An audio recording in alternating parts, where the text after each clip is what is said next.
Welcome to Flat Earth Debate, Uncut and After Show.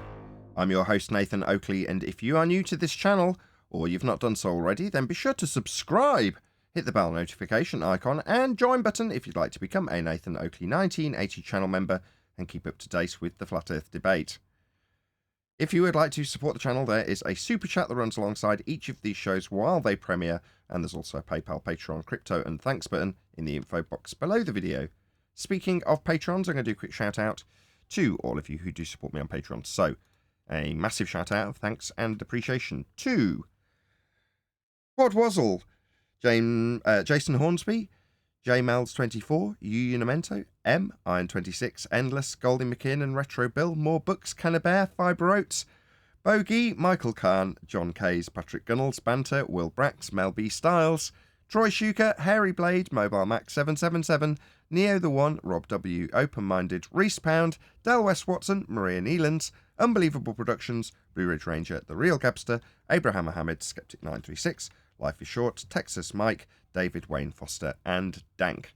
So another massive thank you to all of you for supporting me on Patreon. Now I will hand over to whoever is in Discord and Google so you can enjoy their dulcet tones while I set up for today's live show.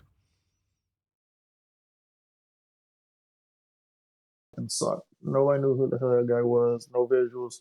Shit voice. I don't know. I had to tap out like 8 minutes in, man. That show fucking sucked yesterday. Okay.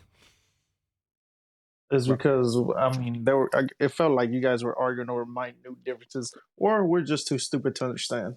Probably the latter. Let me get it right. The Mensa guy, no good. But the dude on TikTok, he's fine, right? You recommended a guy that was equally nobody. Yeah, but then I redeemed myself with the Steve McKeegan guy. At least I'm recommending Simon Dan. Hello. At the same time. How is that a good thing? Hey, 10th. That Good man, morning. you see what happened last night on that game? Guy had a heart attack on the field. Terrible, man. Yeah. Yeah, well, blunt force trauma would do that. I have no idea what you're talking about. Last night on Monday Night Football, very crucial game in the first quarter, a guy makes a routine tackle, gets up, and then he collapses. They find out later that he had cardiac arrest because of the shot to the chest. They said it hit him in between heartbeats, and he went to cardiac arrest. They had to cut his whole the uniform right up to the. It was a crazy scene, but they suspended the game. I should hope so. Okay, well, that's lovely. Thank you for telling us that. I think Brian is gonna do a present, or he's gonna ask to do a present today. That he worked. They actually put a video out. I haven't watched it yet, but I love Brian's presentations. Yeah, I did watch Brian's video. okay. So He's talking about dip angle correction. Yeah. I need another video. That Steve McKeegan guy, he's still kicking at flat earthers. But Who's we'll he? see what Brian got. The Steven or Dave McKeegan? I don't even know what his fucking name Dave is. Keegan. Yeah, the guy you recommended last time. Not Yeah, he just dropped hear 2 that more Brian's videos. got a video.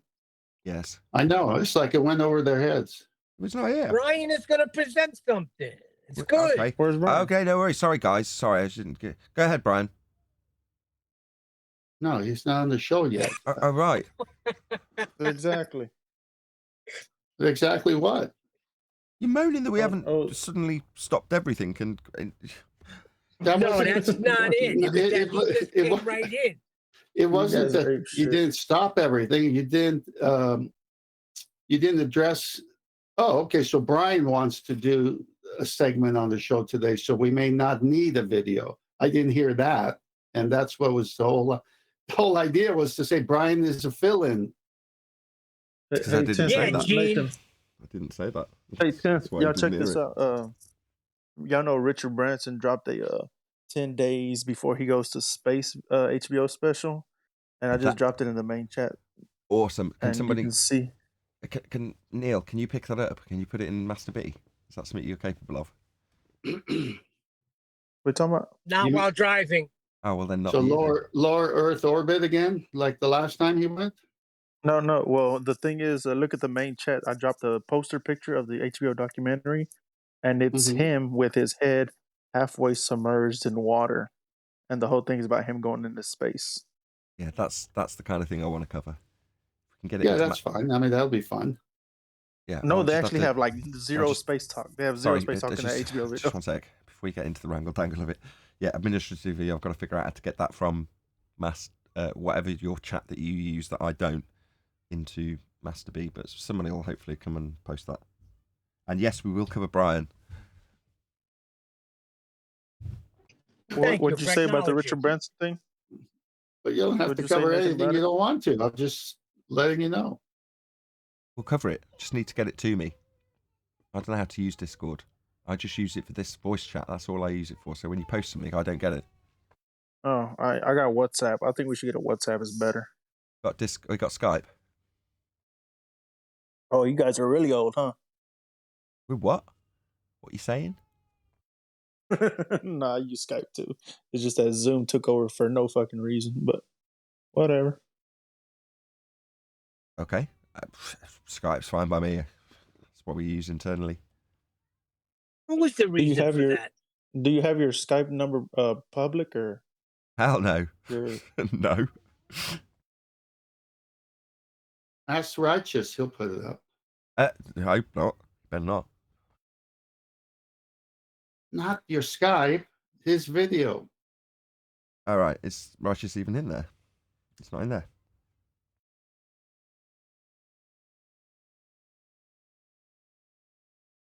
Oh, so did you get that? You get that PayPal I sent you, Nathan? I did. Thank you very much. Yes. Did you not It's get all the? good, brother. I respond to all of them. Did you Yeah. not get- Yes. Happy holidays, though, brother. Thank you very much. Smash that super chat. Good job. Nah, YouTube gets 30% of that. Fuck that. So what was since you watched Brian's video, what's your summary of it before he does it? He's correct. He's Oh, that was asserting that dip angle, the acquisition of dip angle correction proves that level is horizontal. That's the premise he's laying out, and he does a very good job of it. He just goes through exactly what you would go through if you were talking about dip correction. Well, we were in the after show yesterday. Since I came in late, it was just chocolate, Brian and I, and we just went on. And he said, Brian, you got to do a video on this. So he said, okay, I'll go do a video on it. I was there too. Then I Yeah, got but cut we off. stayed. Yeah, we stayed after you left too. So Yeah, he showed some of the inconsistencies when they show it on a sphere. In fact, most of the things he showed were in reference to the books like you do, because that's what you've got, right? Where he shows how they reference it with a geometric horizon that's not applicable. And then in the example he showed, they were showing the geometric horizon as the apparent horizon, but talking about how you would actually be measuring to your horizontal. That's what they're describing. So it's kind of I only highlight that because someone in the comments actually highlighted it as well in the negative, saying, look, this takes apart your position. It's like, no, it doesn't. You've got a geometric horizon described as apparent that isn't being used, that's below surface level. They're not getting it. it's what they don't realize is that all the books on navigation assume that we live on a sphere. So they've got everything engineered, reverse engineered, whatever way. They've got it to where you think it's all actually working on the sphere surface with the redundantity, as they put it in some of the older books. And so they say, well, look, it's right there. The picture shows it's working on the sphere. You say, wait a minute, that's a tangent plane. The measurement is using a baseline that's a tangent plane. It's not using a curved Earth's surface, the sphere that's under the tangent plane. It's just there for optics to make you think you live on a ball. Then because they have many horizons, okay, now we know there's only one that we see. It's where the sky seems to meet the sea out at a distance, which varies depending on the weather Or land. and the height of the observer. They got the sensible horizon, which is at your eye line, a tangent plane, just a horizontal going through your eye line, creating the baseline you need for a right angle. Then they've got the geodetic, which is a tangent plane touching the surface of the sphere at that one point where the observer is, but it extends past the sphere, just like the sensible horizon at the eye level would, to the celestial sphere. Oh, well, how far is the celestial sphere? Well, it's infinity to them. Okay, well, what is this all gauged for? The rational horizon at the center of the Earth is another tangent plane in the shape of a disk, and it extends at the outer edge and meets the celestial horizon all the way to the celestial sphere. So you've got this big old center cut of a globe that's flat all the way to the stars. You've got the geodetic, which is the point that touches the Earth at the observer's feet. If his eyeball was on the ocean, that goes to the stars. And then you've got another image of the observer with his eye line being, say, 10 feet above the water line on the sailboat. And that goes in the same tangent. So you got three lines that are parallel, and they all meet up at the celestial sphere, and they all coincide. They're all one. And because the distance of the celestial sphere is so vast, the distance between the center to the surface, 3,959 miles, is negligible, they say. So you can just treat it as one. But what kind of math is this? It's like, wait a minute, the sextant's an angle measuring device. And you need those tangent planes to get your 90. But it's never being used on the surface of the dingleberry globe Earth, ever. Why is that? Because it can't work. Because why? Because they're supposed Earth is curved and ain't going to work. Well, all you got to do is describe what a 90 is. 90 can't work with a curved baseline. That's the whole tool cannot work on their model. Beautiful. That's so they convolute everything to where you got all these horizons to negotiate through. And then when you pick up the older books, it's called the offing. I mean, I've covered this before, but the offing is as far as you can see, and you turn around, and it's the same distance, and so you create a circle, almost like a circle of equal altitude, and you're in the middle, and it's the furthest you could see, and all you're seeing is where the sky meets the sea, and that changes based on your elevation. If you're on a cliff, you're going to see more. If you're at the water line, you're going to see less. And the whole point of height of eye correction is to get your eyeball on the water line. Well, on the water line, in their own books, after all this I just told you, on the water line, in their own books, there is no dip correction whatsoever of any type, because you're already on the level you need to be on that tangent plane. So if there is no dip or height of eye correction, one and the same thing, and you get rid of the pictures of the dingleberry where they show the Earth curving away, which it doesn't, and then you start using logic and reason and say, wait a minute, if the sailor's not 10 feet above the boat and above the water, and he put his eyeball on the water line like a periscope of a submarine would, do you do dip correction? And the answer from their own books is no. Well then, goodbye, dingleberry. Can I show you something? If you go to masturbators, see this? So today I was watching a channel called Rise. It's a Christian channel, but kind of Christian conspiracy. I really like Rise. Subscribe today to Rise. Been watching him for years. In fact, one of my first flat earth videos was about him, even though he's not a flat earther, and how he'd sort of molded my path.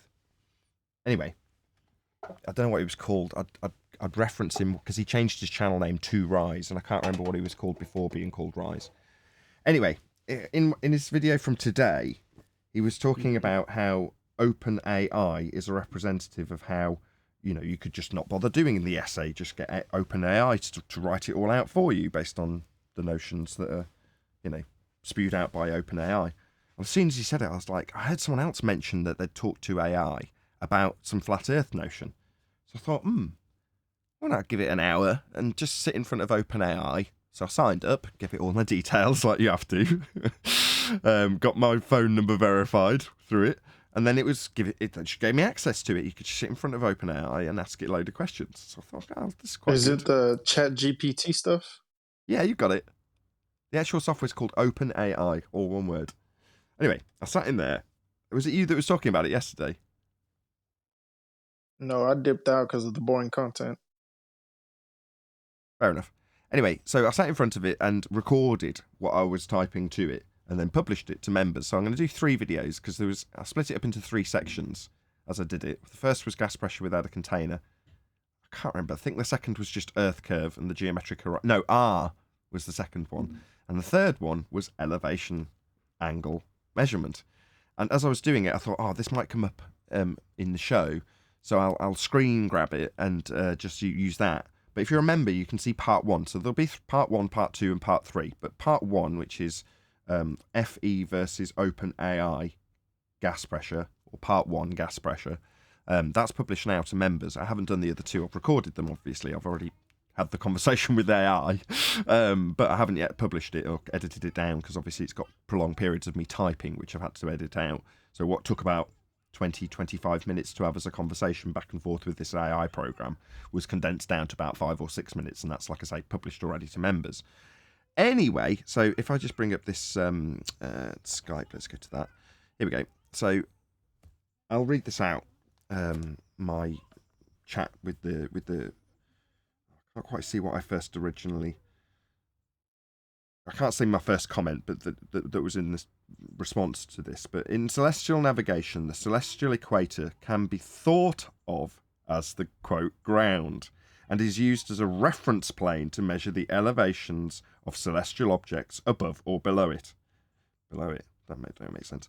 The celestial equator is an imaginary circle on the celestial sphere that is the projection of Earth's equator onto the celestial sphere. It is used as a reference frame to describe the positions of objects in the sky. When measuring the elevation of a celestial object, the angle is measured between the object and the celestial equator. This angle is called the object's elevation angle.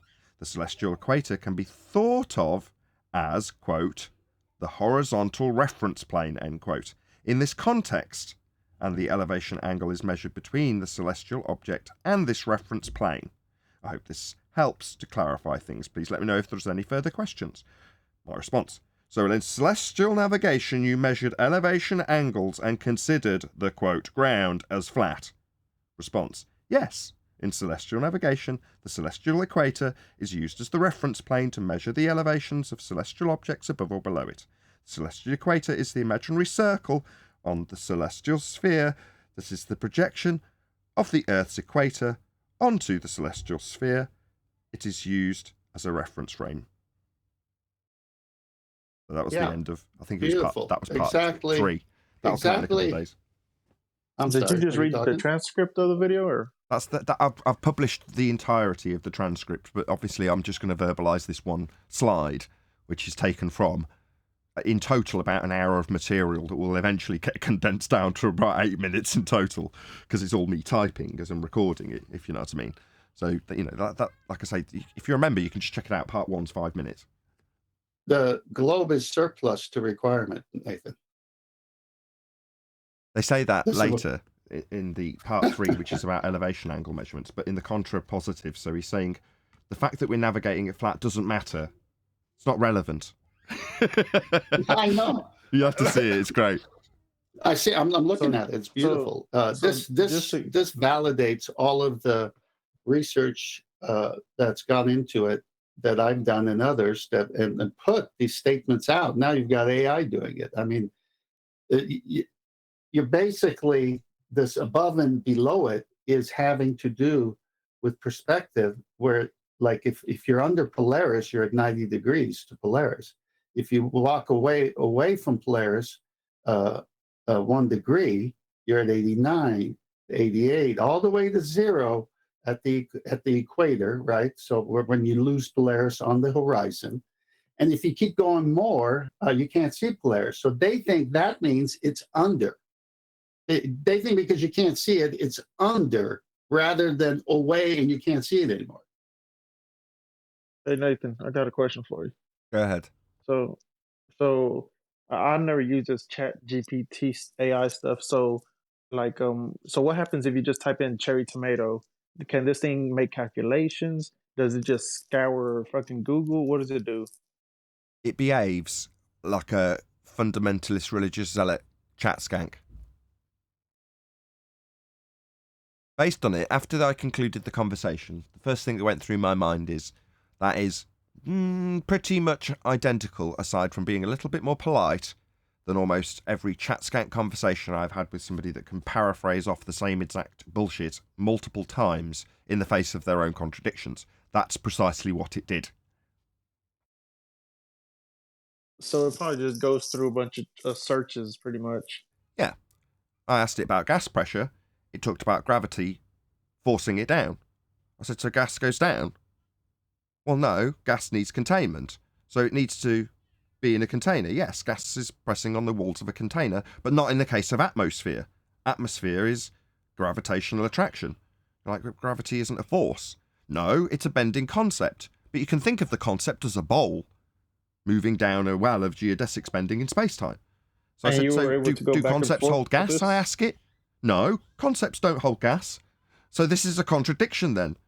No, it isn't a contradiction. You can have gas pressure without a container.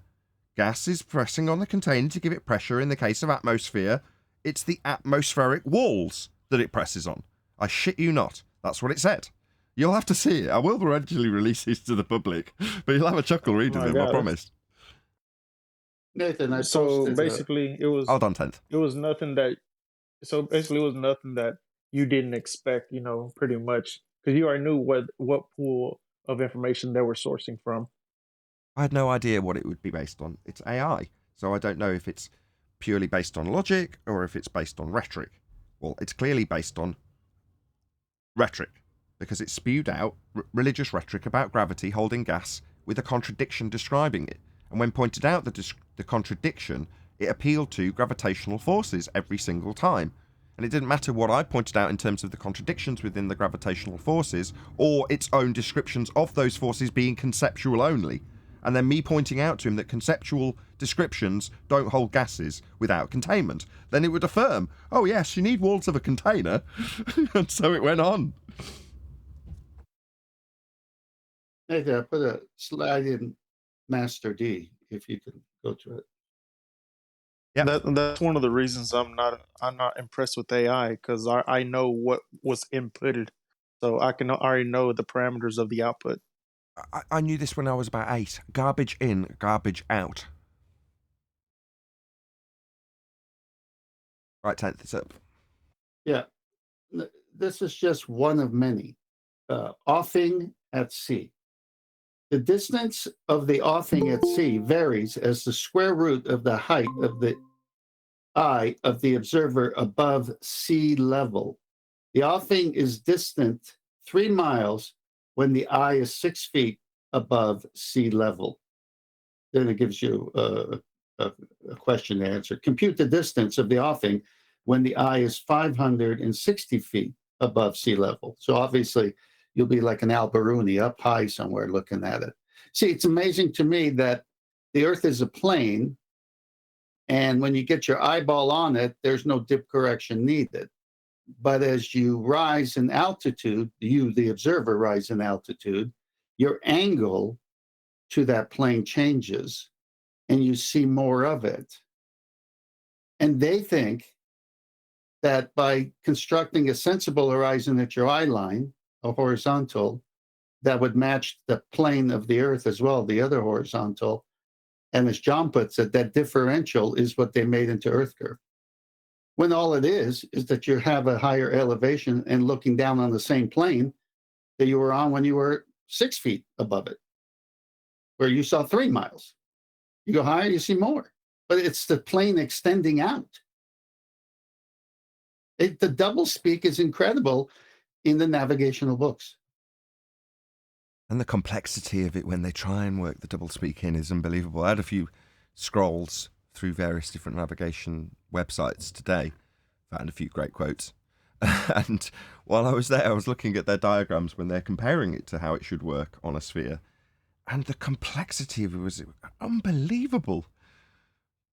And then you compare that to how you actually do it, and you're like, wow, it's actually really basic when you compare it. Making it seem to work with the sphere, and in every instance, they're doing it from the centre. They're doing it on the equatorial plane in every single example, but with a million lines drawn out to the surface of a spherical sphere you're not standing on or taking measurements from every single time.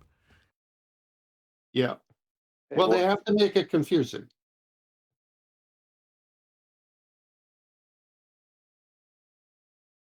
Brian's here. Yeah, well, how are you? I was saying hello. I was just listening in there for a moment.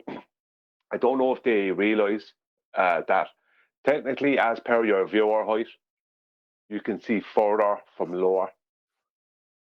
They don't realise that. So if you have a 1 inch viewer height, the distance you can see across water is much greater than it is if you have a 1 foot viewer height. If you're dividing by a viewer height. So if we could see, I remember you did a video on this, or you talked about it before, because from a percentage-wise, you see further. Yeah, the ratio is far greater. It would be like being able to see 2 million miles from 6 miles up in an airplane or something like that, if I remember correctly, doing the maths. Something crazy like that. So people think, wow, I'm seeing really far. No, you're not. And it should, if we were on a globe, then technically the higher you go, then you should see further. Because your angle is not hard, your angle of depression down to where you would be seeing if you were up, the higher you go, would be increasing so much you should see further. It would be the opposite, I think, on the globe. Because you're more limited lower down. You're less limited higher up. Whereas in reality is the opposite. I don't know why that is. Nathan, I put in a picture of the different horizons they like to confuse you with. Okay. In Master D. Yeah, got it. All right, so you see the celestial sphere is the greater circle, and the circle inside is depicting a globe Earth, which they must. Then you've got a sensible horizon. That's the eye line horizontal of an observer that's above the Earth's surface. Then you got the geoidal horizon, which is a tangent plane touching the Earth's surface where the observer's feet would be if he was standing on water, let's say. And then you've got the celestial horizon, which references your question to the AI, which is cut centerpiece of the Earth right in half. The celestial equator meets up with the Earth's equatorial plane, makes one big parallel, one big line right there. Then they go to B and they say this thing is the geometrical horizon, and they're trying to show Earth curve with that one, obviously. And then visible horizon is C. Now, this is so comical to me because I just read the offing where the visible horizon at sea level, at 6 foot high, is 3 miles out. That's the visible horizon. And what they're trying to do is get the visible horizon and the sensible horizon to coincide. And the way you coincide the sensible and the visible horizon is the geoidal horizon because your eyes are on the water. And all that has to match the celestial horizon, which is the equatorial plane meeting up with the celestial horizon, making all these horizons, but you only need one of them.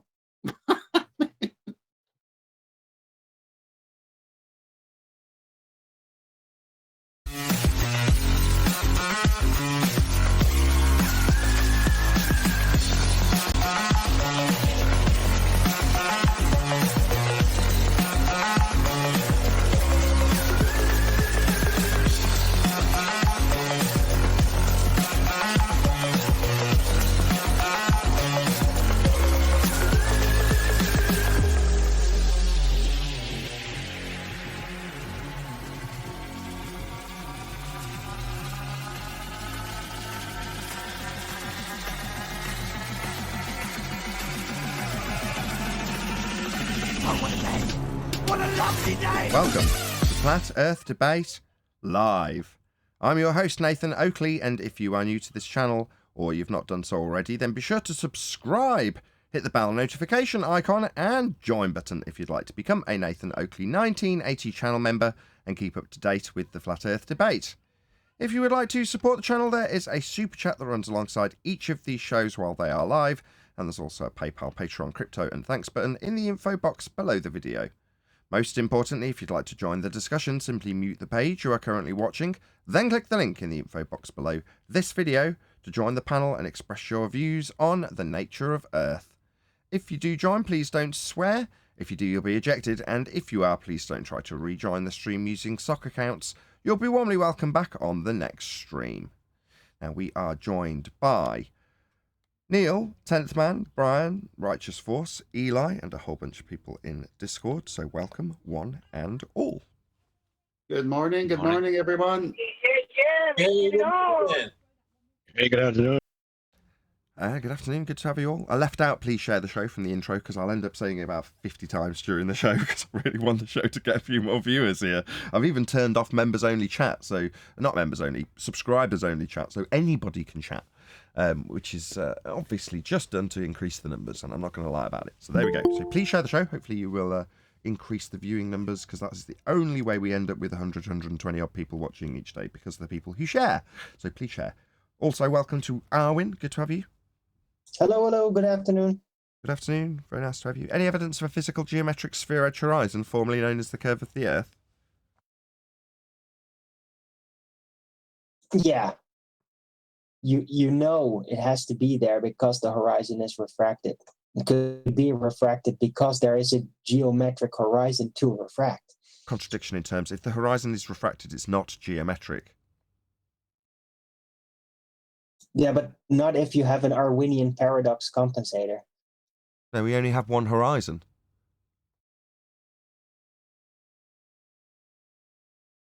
Yeah, but that's the one we can see, right? The one we see is refracted, but it's only refracted because there is a geometric horizon to refract. But there isn't. There's only one horizon. Are you talking about the apparent horizon or the actual horizon? There's only one. Regardless of what you label it, there's only one. So you can't say, well, the refracted horizon, that's a horizon in a geometric calculation that has a bent line to it, is dependent on the straight line to the geometric horizon that doesn't exist. If it doesn't exist, you can't have a straight line to it for the geometry with a tangent. No, that's not true. The geometric horizon has to exist. How else could the apparent horizon be refracted? No, we've only got one horizon. If you claim it's refracted from a second horizon that doesn't exist, that's nonsensical. We've only got one horizon, and the horizon in the globe Earth, begging the question, proof of nothing, perspective hijacking, Earth curve calculator, marked with an X and labelled horizon, is the geometric horizon. Meanwhile, we only have one, and according to you, and every other fundy trying to defend the fact they haven't got Earth curve anymore, haven't got a geometric horizon. No, we do. We infer. Show it me. No, we infer it. We can't show it. An inference because we can isn't only something. see the apparent horizon. No. Saying yes when I say show it me, and then you say we infer it. No. I don't take an inference of a second horizon that doesn't get seen to say that we must have the refracted, visible horizon based on the non-visible, non-measurable geometric horizon that we don't see and you infer. No. How many more steps do you need, Alvin? Otherwise, there couldn't be a refracted horizon. Yeah, we heard that 3 times, and I overcame it every time. Can we not do this dance any further? Oh, yeah, we can do this. No, we can't. You begging the question of we must have a geometric, non-visible, non-measurable horizon to say that we've got a visible, refracted, based on the geometric horizon. That's nonsensical. We've only got one.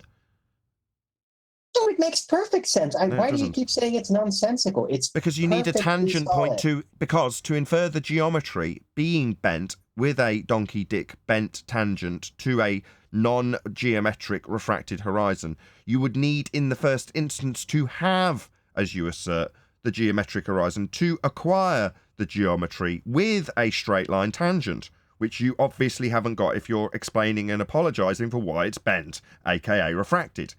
So the one cannot follow the other because the one depends on the other. You're saying, as a defense, the one depends on the other. As a defense. No, the one depends on the other and you haven't got the prior. That's the geometric necessity for your assertion of a sphere Earth. You haven't got that geometric assertion to measure. But the calculations work perfectly. I mean, why else would it fit so perfectly? Here we go again. That's the last step. Gotta be. Okay. They made a No, I heard. You've got calculations. Don't rumpus me when we get to the end of this. Yes, calculations aren't measurements. Got there slightly before you did. Yeah, they live in a world of delta X. They don't have X. They can't, in 3 years. Now, the horizon argument has been around, I think, since 2015. But the black swan analogy being added to it with the black swan photograph has been just over 3 years now, with a couple of days. And they can't let go of the fact that the horizon is not Earth curve. It has to be Earth curve or cause Earth curve. They can't let it go. They just can't deal with it. They can't do it. Adam. Good job, Owen. Afternoon. Well, I think that they can deal with it. I mean, they have. I think that Fight the Flat Earth is making headway. I mean, he's basically slipping deeper into the paradox, but at least he's trying. Sorry, you think headway is slipping further into... Again, even in your apologetics, slipping further into a paradox is not making headway. My God, well, they think it is. He's sliding backwards down the hole, but simultaneously he's scrambling, so he's kind of making headway. Right, it's like getting closer to a black hole. You know how it's going to end, but it's fascinating, man. They make movies about that stuff. Oh, God. Any evidence you can have gas pressure without the necessary antecedent of a container to press upon? Oh, doesn't need it. Gas go down, go boom, boom. According to AI, yeah. So check out my members-only video. I'm going to release 3.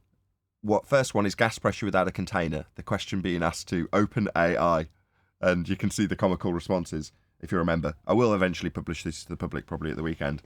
But yeah, check it out if you remember. Part 1's already out. I'll do the other 2 over the coming week and put them out as well for the responses in this regard. But according to AI, atmosphere's a wall. An atmospheric wall. It's also a bowl.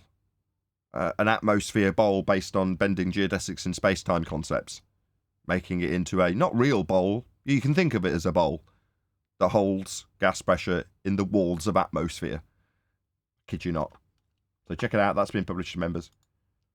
Any evidence of the distance to the sun? Oh dear. Now they calculate it based on a whole setup of mathematical arrangements, right? Based originally on the assumption that Venus is the same size as Earth. I covered that with AI as well. I covered that with AI too, right?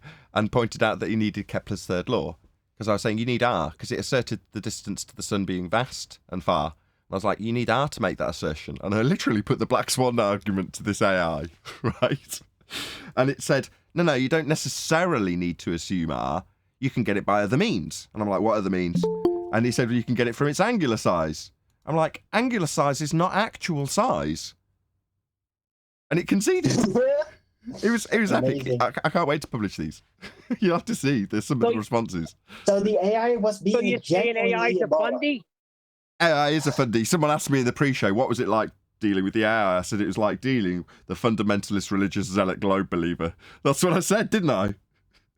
Yeah, but more like a baller, not an anti-flat earther, right? No, like an anti-flat earther, I assure you. Really? It reminded me of hours on end that I'd spent in chat of other people's and my own show, where the people I'm discussing it with almost verbatim would be saying the same things in the same ways, with the same repetition of the same bullshit that's been overcome over and over. It was just the same, which makes me think that a lot of our time's been wasted with AI bots in chat.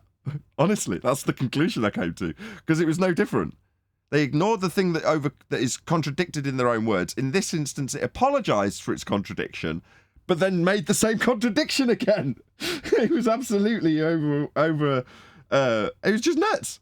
It's just like the people that we deal with in chat. Taught it too well. When you watch it, when I publish it to the public, you'll remember anyway, Arwen, you can watch this now, but you'll see exactly what I'm talking about. When I'm typing it, you'll say, man, this is just like dealing with a fundy in a flat earth debate chat. That's partially why I was just going to say that's partially why I opened the chat up to the public today. Like, no, not just members, subscribers only. Sorry for cutting in on you. Yeah, I was going to say that. Well, technically, it's after telling you the truth. Once you pushed it with the R value, it told you, well, we have an angular size. You know, isn't that what we've been saying for ages and ages? That they just calculated from an angular size, because that is an admission by AI of what they actually do. Oh yeah. They say this is the angular size, right, and they give it an actual size. Whereas in reality, we have an actual size and we give it an angular size. We don't have an actual size to the sun or the moon. We just have what they call an angular size. You know, so it's they just take something, they take it and go, this is the angular size, right? And then they give it its actual size without ever knowing what its actual size is. Sure, but in terms of what I presented it to it in terms of the housekeeping questions and how I phrased it, its responses were always in line with the heliocentric rhetoric. So, for instance, when I first asked it, can you have gas pressure without a container? Its answer was yes, even though it then followed it up with every definition of how pressure is achieved by pressing on the walls of containment. Then it describes dynamic pressure, being the pressure on other gas molecules or me if I'm standing in a chamber with gas pressure. It describes the dynamic pressure. So I go on, well, can you have dynamic pressure without a container? I round out with this because you were saying it's always an appeal to delta X. Well, it was for the AI as well. But automatically going forth with the assumption that you can, in defiance of natural law and gas law and the second law of thermodynamics, describe it as being able to be achieved. Automatically, its answer was, yes, you can have gas pressure without a container. And then begs the question of atmosphere. What is it that you learned when you were 5 years old, Nathan? I don't know. Garbage in, garbage out. Yeah, well, when I was about 8 years old. Yeah, I remember sat in front of my dad and he was explaining the logic of programming to me. I was very, very young. And explaining that, look, if I get this wrong as I put it into the system, then it won't function correctly. Garbage in, garbage out. Morning, guys. Morning. Any scientific evidence of gravity? Covered that with AI too. I covered everything. What's that? What's an AI thing? Yes, there's evidence of gravity, space-time bending. You see, if there's a gravity wave, then that means that there's a sub-pseudo-Riemannian force space dimension, right, in order to cause that, which would definitely confirm that there has to be a pseudo-Riemannian force space dimension in the first place. It's called a... What's a gravity wave? It's called a begging the question fallacy. Almost verbatim what the AI did. And I pointed out to the AI that it's a begging the question fallacy. So show me the phenomena of bending space-time when the AI put that to me, was my question. And its answer was just to do what you have done and describe pseudo-Riemannian space-time bending as the phenomena. So the explanation becomes the description of the phenomena, aka a begging the question fallacy. No, yeah. Let's see where you go, and then you can compare how well you do to the AI after the fact, Arwen. I'm just wondering if I should. I mean, it feels like they literally base the AI programming on Baldwin. So should I give them that update? Well, no. The AI did give me a response. Why does Arwen sound like AI today? Very appropriate. No, it did give me a response, and I want to hear yours now on the fly to see if you can do better than the AI did. Because I will come back to you in a second, Arwen. For the ballers, when this gets published, when I publish me versus AI, right, that is your benchmark. How well you can do versus the AI. Because in terms of how well the AI did, I mean, it didn't do well. It didn't do anything beyond repeating the same assertions that have been overcome and contradicting itself repeatedly, which is what you do as fundamentalist religious zealots trying to oppose us. Yeah? You go into stuck record, parroting mode, repeating the same thing that's been defeated. Well, gravity isn't a force, but it is a conceptual medium being bent in fourth-dimensional reified space-time. Yeah, but that's not going to hold gas here. Yes, but atmosphere is the force of the gas going down, go boom, boom towards the centre of Earth, because it's a mass. Yeah, but mass doesn't attract mass. No, but the conceptual medium of a space-time bending creates a geodesic bowl to contain the gas. So the concept of a bowl is containing gas? No, it's not a real bowl. This is how it went on with the AI. Yeah? So therefore, you can stack yourself up as a defender of this bullshit faith, heliocentrism, against how well the AI did when it parroted and contradicted itself. It just didn't, it did, unlike the people who we debate with, apologise every time it recognised a glaring contradiction. Oh, I'm sorry if this seems contradictory. Yeah, it blatantly is. Just like the people who parrot it to us. It just didn't have a cognitive breakdown and start rumpusing the moment it got caught out in a contradiction. It just repeated it. The AI, Well, I would never do that. The AI understood that it contradicted itself. Absolutely, and apologised for it. What the hell? What the hell? I would put it in quotes. Only an AI You'll see when I do it. You'll see it. I'll put it in quotes and point out to it, especially with gas pressure without a container, the first one. The moment I got it to detail how you achieve gas pressure, every time it contradicted it, I put its own quote back to it. And what's it going to do? It sees its own quote about how you achieve gas pressure with the containment, and then is explaining how, oh, no, you don't need that because of my begging the question based on with an atmospheric pressure that's going down, go boom, boom. So how is it going to cope with the contradiction? It is. And it recognised it. It's not that dumb. Did you ask it to define gas pressure? Did it? Yeah. Like I say, this is members only, and by the end of the week, you'll all get to see it, the public world. You get to, like I say, the benefit to the Globers is they can stack up how well they would do. This thing took microseconds to respond to my question with the rhetoric.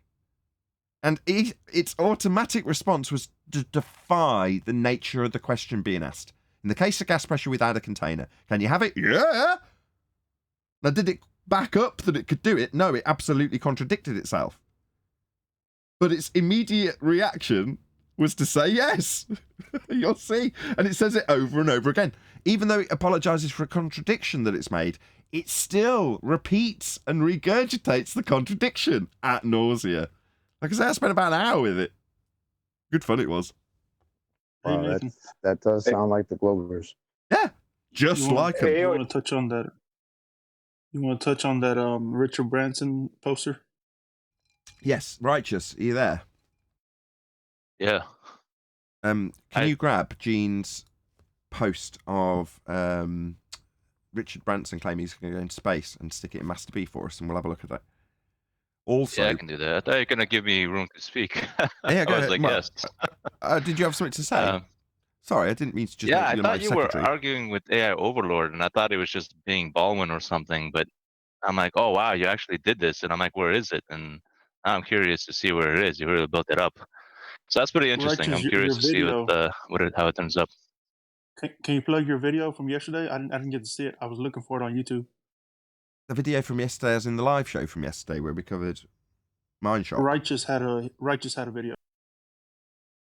Yeah, feel free. Righteous, did you want to post that in chat? I'll shout out this super chat if you want to dig that out. And The Mind Shock? I already posted it yesterday in chat. No. I can post it again No, if I I can think find it. But I think you. now you I'm trying to yourself find did a Gene's or video. something. Gene, can you post your video again? Not a video, just a post. Here it goes. I'm going to do the live stream chat. Oh, it was that. Hold on, okay, Eli. my chat. Bloody hell, there's enough confusion as there is. Shout out to Godzilla37. It says, it's a sad day when AI is more honest than a Glober. Also, hi, Chocolate. I don't know about more honest. Thank you for the super chat, by the way. No, I wouldn't say that. You know, to lead with a contradictory outcome by saying, yes, you can have gas pressure without a container, that's not being honest. It's a pre-programmed response.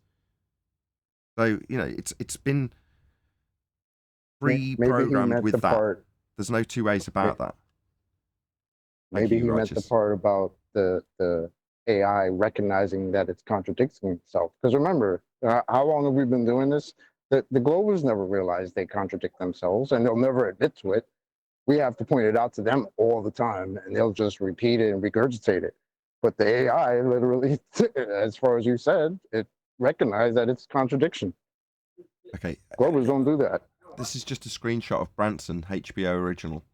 So it says it's presumably advertising some show. Okay, I've got the screenshot up. Did you want to tell us about it or what? No, that's it. Like I've watched the whole thing, and there's no space talk in it. I mean, they're literally just him hugging family members. That's all it is. But it's like the 10 days before he goes to space or whatever, like that. But it's just funny how the title poster is him halfway submerged in water. Interesting. Another shout out to Godzilla37 who says, yes, but it said sorry for the contradiction. See? There you go. Yeah, yes, it was very polite about its nonsensical doublespeak, Godzilla. That much is true. The fact that the ballers are kind of making a comparison to AI, does that not make them non-player characters in a way? I was going to say that earlier. What we good point. what we perceive the average baller to be may actually be AI. That's my point. Yeah, but what about Rumpus? I mean, there's people on camera and with voice doing that. They can't be AI. No, but they're developing the rhetoric. So if you can scour the internet for the majority consensus view, and the consensus view describes refracted bent donkey dick tangents and atmosphere being gas without containment, then that's presumably what the AI is scraping in order to give responses. Well, therefore, at some level, I would imagine that the rhetoric put out by someone like Rumpus is part of the AI, in the respect that it's scraping that data from the internet or wherever the sources it can get that information from in a microsecond, and fizzle it down like Watson 10 years ago was doing, but with a whole bank of supercomputers to do it. Now, presumably, there's somebody just with a bit of rented space in a data center, and they're doing this with a bit of clever programming. Well, great, but it's still got to get the data from somewhere. It's got to scrape the information from somewhere. That's why it's contradicting, because that's what you will find. We've detailed this many times. If you try and find out, well, can you have gas pressure without a container? If you type that into Google, the chances are it'll say, oh, yeah, of course. And then you look through the paragraph and find 5 contradictions.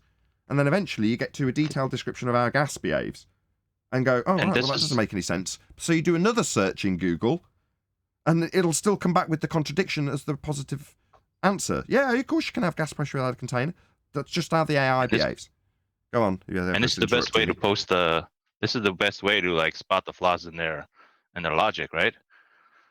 It's because it's coming from them. It's their rhetoric being, mirrored back to them. Anyways. Yeah, we could ask them why is your AI not saying what you're saying? Are you being a heretic, or is the AI being a heretic? Well, the heretic just apologizes for the contradiction in the rhetoric, where a normal person, when they're doing it, suffers pain, mental pain, the pain of cognitive dissonance. For the AI, it's like, oh yeah, there was a contradiction in that, wasn't there? However, atmosphere goes down, go boom boom. No. Repeating it doesn't overcome the contradiction that you've just apologised for. Is there any pain? No. GLaDOS isn't feeling pain. GLaDOS just contradicts herself. Doesn't care. But that's how you find out whether the person is real or not, when they come back at you with questions that are obviously coming from either anger or coming at you with questions that are obviously coming from a place of emotional pain. So you don't trust any of the measurements of anything. These kind of questions. When they're trying to kind of pigeonhole you into just being untrustworthy of everything. When one of the ballers are doing that, it's obvious that that's a tactic, not a tactic, but a reaction to their arguments not working. So they come back and say, so you don't trust the measurements of anything. You know what I mean? It's like they want to pigeonhole you to. Sorry? Sorry. Go ahead, man. I'm sorry. Yeah, the point I'm making is that you beat them on their arguments and they come back with, so you don't trust the measurements of anything. They want to make it an all-encompassing thing that you don't trust, as opposed to what they're trying to prove just can't be proven. That's kind of what I'm talking about. Go on, Chocolate. Sorry. That was the summary, though. Remember, that was the summary of the article, How to Debate a Flat Earther. What was their summary? That flat earthers they don't trust anyone, right? After saying, oh, this argument is about evidence and facts. They said, well, we don't need to worry. That's how they started the article. And then at the end of the article, they said, well, we don't need to worry about evidence and arguments because the flat earthers have no trust. Well, they're technically right. I don't trust. I trust very little. I get reason not to. I get that, but the ironic part of it is that's at the end of an article named "How to Debate a Flat Earther." So it's like they've been given instructions and told, well, you can't debate these guys because it's not going to be about evidence and argument. They're just not going to trust you. Chocolate. Nah, we like evidence. Chocolate. Thanks. Chocolate. Where you been? The science is settled. There is no argument. You're a racist. Yeah, that's the thing about it, isn't it? Trust. The word trust. Hey, did you guys have a video? Sorry? Again? Gene? Did Brian have a video we're going to see?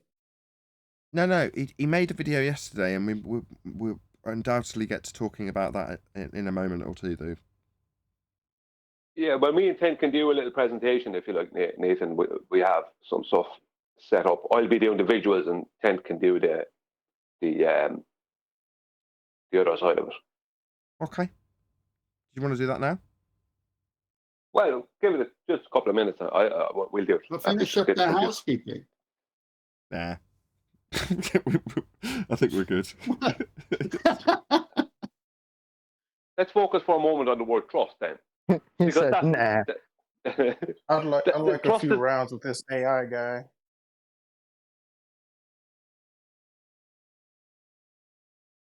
All right, let's get it going. So Brian, Chocolate, and I and others in the after show, we're talking, and it just kept going and going. So Brian went out and made a video. So Brian, I turn it over to you. What's the title of the video? What's the purpose of the video? And we can just have a nice chat. The title of the video was HOE, which is height of Y, proves that level is horizontal. Is there any doubt that AI would say level is horizontal? Let's not focus on that bit. Let's just focus. It was a good video. Right, I'll lead you a bit better. So, great video, Brian. And you made your point very eloquently, using all of the things that we cover with 10th, mostly, here on Flat Earth Debate. But you wrapped it up in a very nice and concise way. You detailed the various different problems with the geometry on a sphere using their diagrams and the horizon that's acquired for horizontal and the acquisition of elevation, angle measurements, line of position, all those things versus their diagrams with a horizon below surface level. So hopefully that's led enough into what you can detail about your video, which hopefully one of the moderators will stick in the chat. So go and check out Brian's logic. If you haven't subscribed already, he's on fire at the moment. He's making really good videos. And he's making them about subjects that we've refined over 3 years, but have still got the original, 10, 20-minute explanations condensed down into the first 2 or 3 minutes of the video, along with lengthy explanations of the debunkings that have come over the last 3 years and our overcomes for their claim to be debunkings. So if you want everything condensed into a package that's about 20 minutes long, Brian's just got you covered. So you should be subscribed to him if you're not already. Hopefully someone will put a link to one of his videos, if not this video. And you can check it out, listen, pay attention. I tend to listen in the morning when I wake up. It's one of the first things I do if there's a Brian's Logic video out. I'll listen and then read the cognitive pain of the ballers in the comments, which just cheer me up every day when I see them, Brian. I got to be honest. Brilliant stuff. Anyway, subscribe today. That's hopefully a good enough lead in. Go ahead, Brian. Yeah, I get. Actually, everyone says it to me, and I think everyone says it to me that I get the worst trolling. As in, I get the worst amount of ballers, and people have said it to me. Wow, you get some load of trolling. Now, I personally think Flatside gets it worse than me. They really give Flatside a hard time. But there is a lot of pain in my comments from the ballers, and there's a lot of silly questions asked and whatever. And most of the time, it's like your responses, Nathan, are normally the best responses, where you just put down not a rebuttal, because that's what they're doing. It's always a comment that is not connected to rebutting what's in the video. You're not going to. There's always something, some niggly thing. There's a small little maths problem, or there's some, something that they want to latch onto, as opposed to addressing the actual main point of the video. But yeah, the point that, sorry, someone going to talk there. What? No, I think it's just a bit of feedback for whatever reason. I'm not sure why. Oh, okay. The whole point of the video was kind of two or threefold. There was a cheeky part to it by the title. Is I'm pointing out to a certain group of people is that you need more than just a water level to prove that level is horizontal. And the height of void correction in celestial navigation proves that sea level has to be horizontal, as the horizon, regardless of its position, and past the horizon, because the horizon is not a geometric location, it's an optical location.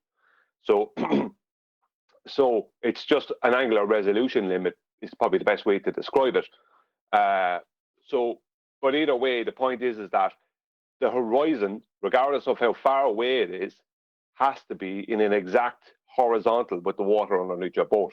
It can't not be, because you have to create a 90 degrees.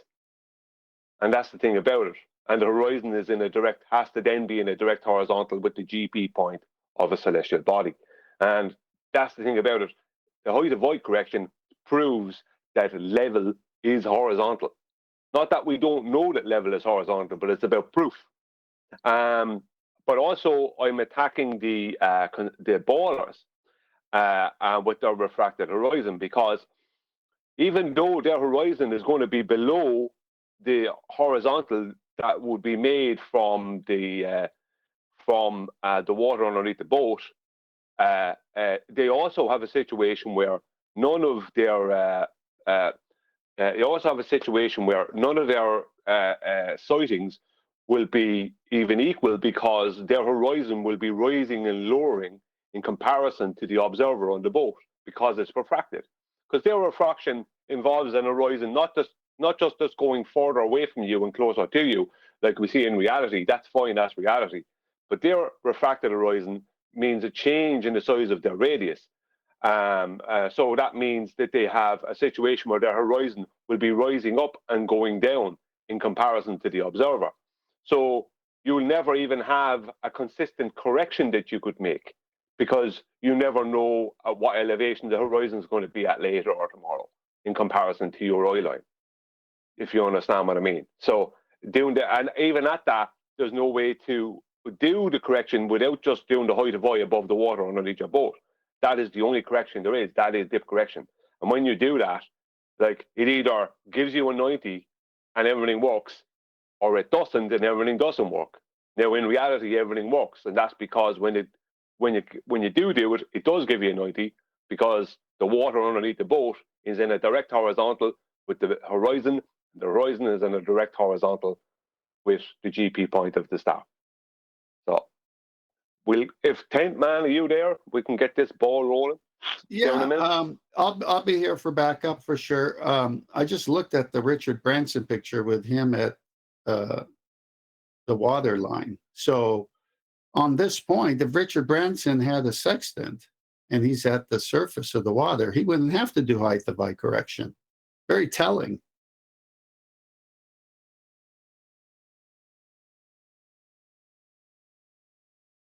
Okay. Keep it going, Tent. I'm not ready yet. Only slight. No, you want me to keep talking? Yeah, all right. So, well, Brian, something. I got you. I didn't know you were setting up. So, yeah, Brian Chocolate and others and I talked in the after show, and it was just obviously converging for a video for Brian to make by compiling all the quotes from the celestial navigation books, but also the doublespeak that exists within the books. Now, we've been accused of cherry picking. Well, we're not really cherry picking. We're pointing out stark contradictions. And when Nathan said he asked AI, he felt it there and saw it there and documented it there as well. And AI apologized for it. So now we can go reference all the astronomy books. We can go reference all the navigation books and say, well, when you say this way, and then you say this other thing, it's a contradiction. How do you resolve this contradiction? And this is where the stalemate is with the ballers and the anti-flat earthers, is they're not being honest and saying, okay, instead of accusing you guys of cherry picking, you've pointed out some contradictions, and we need to answer these contradictions. They haven't done that. So what is it? Well, they have to assume a globe. To assume a globe, you have to assume mathematics that would match a globe. And so what they've got, if they've got several horizons instead of one. And they've got the rational horizon, which is the center of the Earth, which, again, is the only horizon, but they show you that at the center of a globe-shaped circle and say, this is the celestial horizon, and all the measurements in the sightings of stars and the angles to them come from here. Well, you depict that as being from the center of the Earth. Who in the world is over there doing that? Nobody. Then they have a tangent plane on the surface of this circle, which is representing a sphere, and saying, well, you can treat this as a corresponding, like it's coincidence. I mean, you can treat it as one, because the distance to the celestial sphere so far to the stars, that this difference of 3,959 miles of this plane at the center and this plane of tangent plane that we draw on the top of a sphere, that could just be one. It's negligible, they say. Okay, say, wait a minute. Then you've got the sensible horizon, which is the eye-line horizontal. And then we start reading. And when you start reading, as Brian is showing this one slide right now, the observer is showing a fictitious horizontal based on a bubble or a plumb bob, which you can't get at sea. Okay, but he's got to have that same thing on the surface of the Earth. And that's the height of eye dip correction, the differential between the fictitious horizontal at the observer's eye line and the water line. That's why, as Brian's going to go through it, the height of eye is a known number and it never changes, because you ascertained it before you went out to sea by measuring the water line to the different stations on the sailboat that you were going to do your sextant sighting. So it's automatic how many feet you subtract to get a true 90. And I'll turn it over to Brian.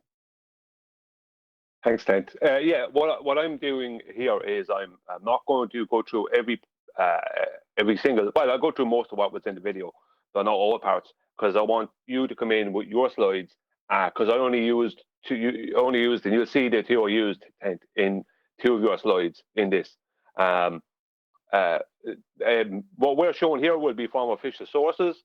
What I would like, if he's available at the end of this, is I would like Adam Meakin to explain to the audience, and I will show with his direction in GeoGebra the basics of the correction that they're talking about. Because as to one comment they got from a guy called Petey, who's pretty good at GeoGebra, he knows geometry pretty well, and he's much better at using GeoGebra than I am, was he said that, and it's the one thing that I'm getting from our opposing side, is they're trying to say that the mathematics for the height of eye correction is based on a globe. Now, that's impossible, because they're using it because it's a depression angle correction.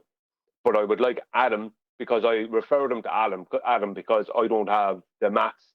The maths as good as Adam has. Obviously, Adam's a mathematician, and I'm not going to try and explain something mathematically that I don't have all the details of.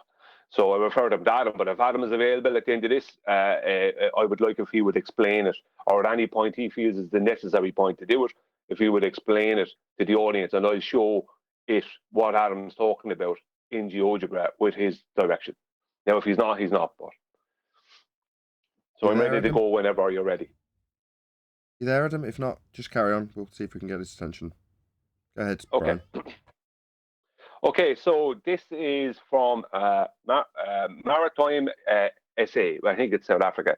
www.maritimesa.org. Okay, this is height of eye. I'm just going to show the first few diagrams. Each one of these, as you can see, it has an angle line down to what would be a geometric globe horizon. It has the observer's eye line right here, and they have H here because that's what's known as the rational horizon, which is just eye line horizon. And then they have the observer's height of eye. And as you can see, the O here, which the observer is brought down. Here, there's the other O, and the H is brought down, right? So you're bringing down. May I interrupt for a minute? Go on, yeah. Yeah, the observer eye line is the sensible horizon, which is it coincides. I finally said the word right. It coincides with the rational horizon, which they put at the center. So it's safe to say they're all the same one, but just for pedantics, the observer eye line would be the sensible horizon. The one on the surface of this, where it's just touching the circle here, that would be the geoidal, the sea surface. And then the one that's not shown here is the one through the center of the Earth, which they call the rational or the celestial horizon, the equinoctial kind of a thing. But at the end of the day, Brian is right, because it's all one rational horizon that they're working on. Yeah, well, see, if you look at some of the stuff in the writings, they will use the word rational horizon being brought to sea level. And, you know, that's not a height of eye correction from above sea level. But if they were talking about the actual rational horizon they are referring to, it would be a correction up the way to sea level on their globe, and not a correction from the eye line down. So I say rational horizon because that's what's in some of the writings. Well, you're not wrong. You're not wrong. They contradict themselves. Yes, they even say the sensible in writings is the visible. So they do interchange, but for the sake of the teaching you're doing, there's only one, and it doesn't matter which one it is. It's all the same one, but they're just showing you three different versions of it. Yeah, well, for height of eye, you're talking about the eye line horizon, just the eye line, not the horizon, just the eye line being brought down to. See, they want to create as many horizons as possible because they have to, and it confuses people, and it's the confusion that gets them over the line. Whereas this is a very major point you're making, and a good one, is that the height of eye has nothing to do with the horizon. It has to do with how tall you are standing above sea surface. Yeah, the horizon, if you can see, 1 second now, and I'll show so the audience can see it proper. Over, right? See here, that's the horizon. This here, up here, that's not the horizon. That's where your eyes are looking out to. This is the horizon. The horizon is sea level. Your eyes, right, your eye line, unless you're in the water with your nose in the water and you're looking, and your eye line, your eyeballs are exactly at water level, right? You're not going to be having your eyes at the horizon.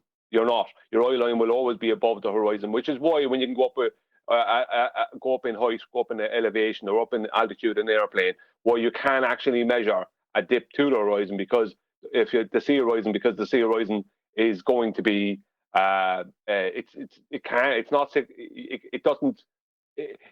you're making a parallel with it. So the sea level is one horizontal, and your eye line, from whatever elevation above it, is another horizontal. So it's two parallel horizontals. So what I have circled here with the blue circle, that is the horizon, and not up here. But they need to make up as many horizons as possible. But anyway, I just go on with it just to save time. So as you can see here, it's very obvious what's happening there, moving this eye line down to sea level, right? And that's what they're doing. But if you can see here, they have D for dip, right? And this dip is going down to below what would be sea level underneath the observer. So when this, give me an oval again. So when this observer's eye line goes down to here, right, that is straight down to the water underneath the boat. But they have a dip going on here that is below what would be a horizontal out from the water underneath the boat. So that's what the horizontal would be, and they have this dip down here because they're trying to confuse matters between dip and height of eye. They're trying to give the impression that there's two different things going on when there isn't. Dip is height of eye. That's what it is. There is no dip correction outside of height of eye correction. There is no height of eye correction outside of dip correction. They are the same thing, but they've been trying to confuse the two and give the impression with some of these diagrams that there's two separate corrections. There isn't. Here you have T for tangent, right? So technically they have two tangents going on, as we spoke about in the past. So they have this tangent down to this geometric horizon here, and they have this other one here, which is another tangent, because that's technically a tangent to they're dealing with two tangents to a circle, which is totally non-reality, but that's what they do. But I'll move on to the next diagram, and it's the same situation, more or less, right? Where you have, let's make it a bit bigger for people, where you have, once again, the eye line here, right? So let's get an oval so people can see it. You have the eye line here being brought down to what would be sea level, but then you have this tangent here and a tangent here. So they're using two tangents to this circle. That's what they're basically coming up with. And you have here visible horizon and true horizon. It's like, it's complete nonsense, because in other ones you'd see, this will be called the visible horizon, and this one down here, like in other diagrams, this will be the visible horizon and this will be the true horizon.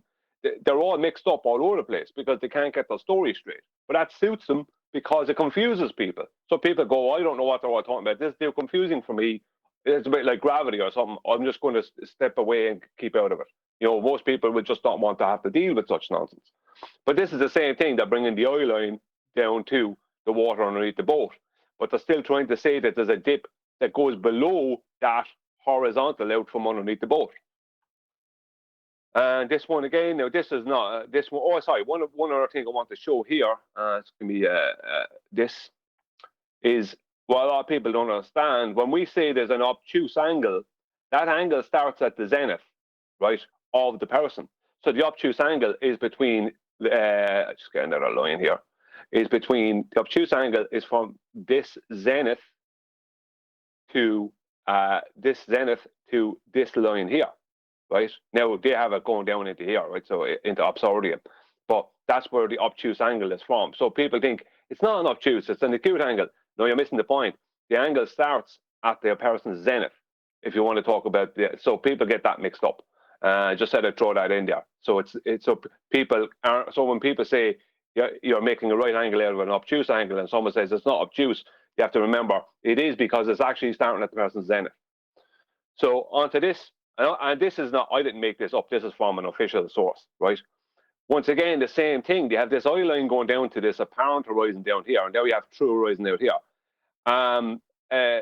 You have this apparent, so each time they're calling this one the true horizon. Now, as I said, sometimes this can be called the apparent horizon, and they could call this the true horizon or the visible horizon, and this they constantly mix those things up.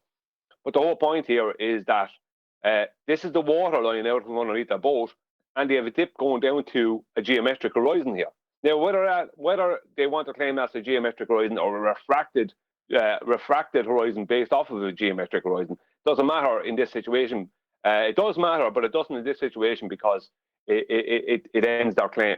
Either way, what you have is a situation where, give us that again, where the eye line is being brought down to the water underneath the boat. That is dip correction. There is no other correction. And as Tent Man said, that is measured. If you're a navigator, you get onto a boat, and if you're new to the boat, and you don't have anyone to give you any corrections, you will measure at port, in the calmest water you can get, right, your height of eye above the water at the side of the boat. What would be the right-hand side would be port side, or sorry, starboard, because you are going to need to know your height of eye above the water.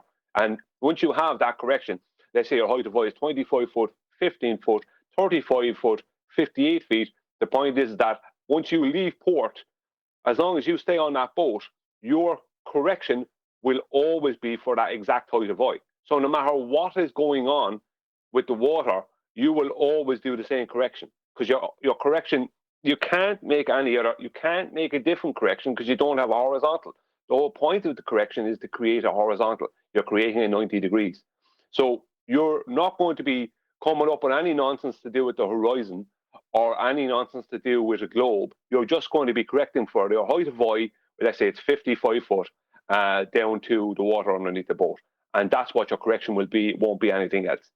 And if you're at sea for 3 weeks, then on the same boat, then for 3 weeks, your correction will be exactly the same correction. You won't be changing your correction based on a globe's refracted horizon moving around or any other nonsense. You won't be doing any of that. There won't be, as one guy called Farmer's Boy wrote into one of my videos recently, there won't be a constant variable, right? If there's ever a contradiction, there you go, a constant variable.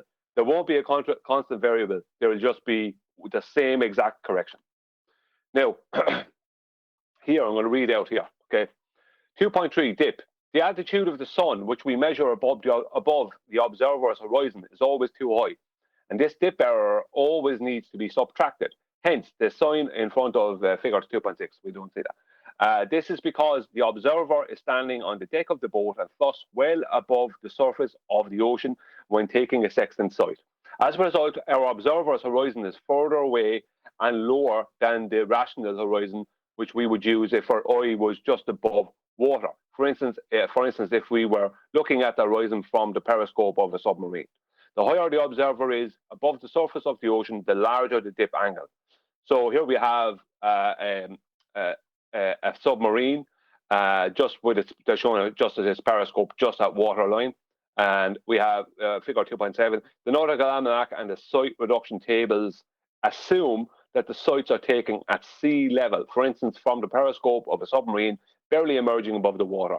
And for those who wonder, the periscope of a submarine, from what I researched, is only like 5 or 6 inches. But even at that, it's actually, what they're really trying to say is like when it's just when the lens is just halfway out and still halfway below the surface level. That's what they're really trying to say. So they're not saying it's 6 inches or 8 inches or 5 inches above the water. They're saying when half the lens is above the water and the other half is below.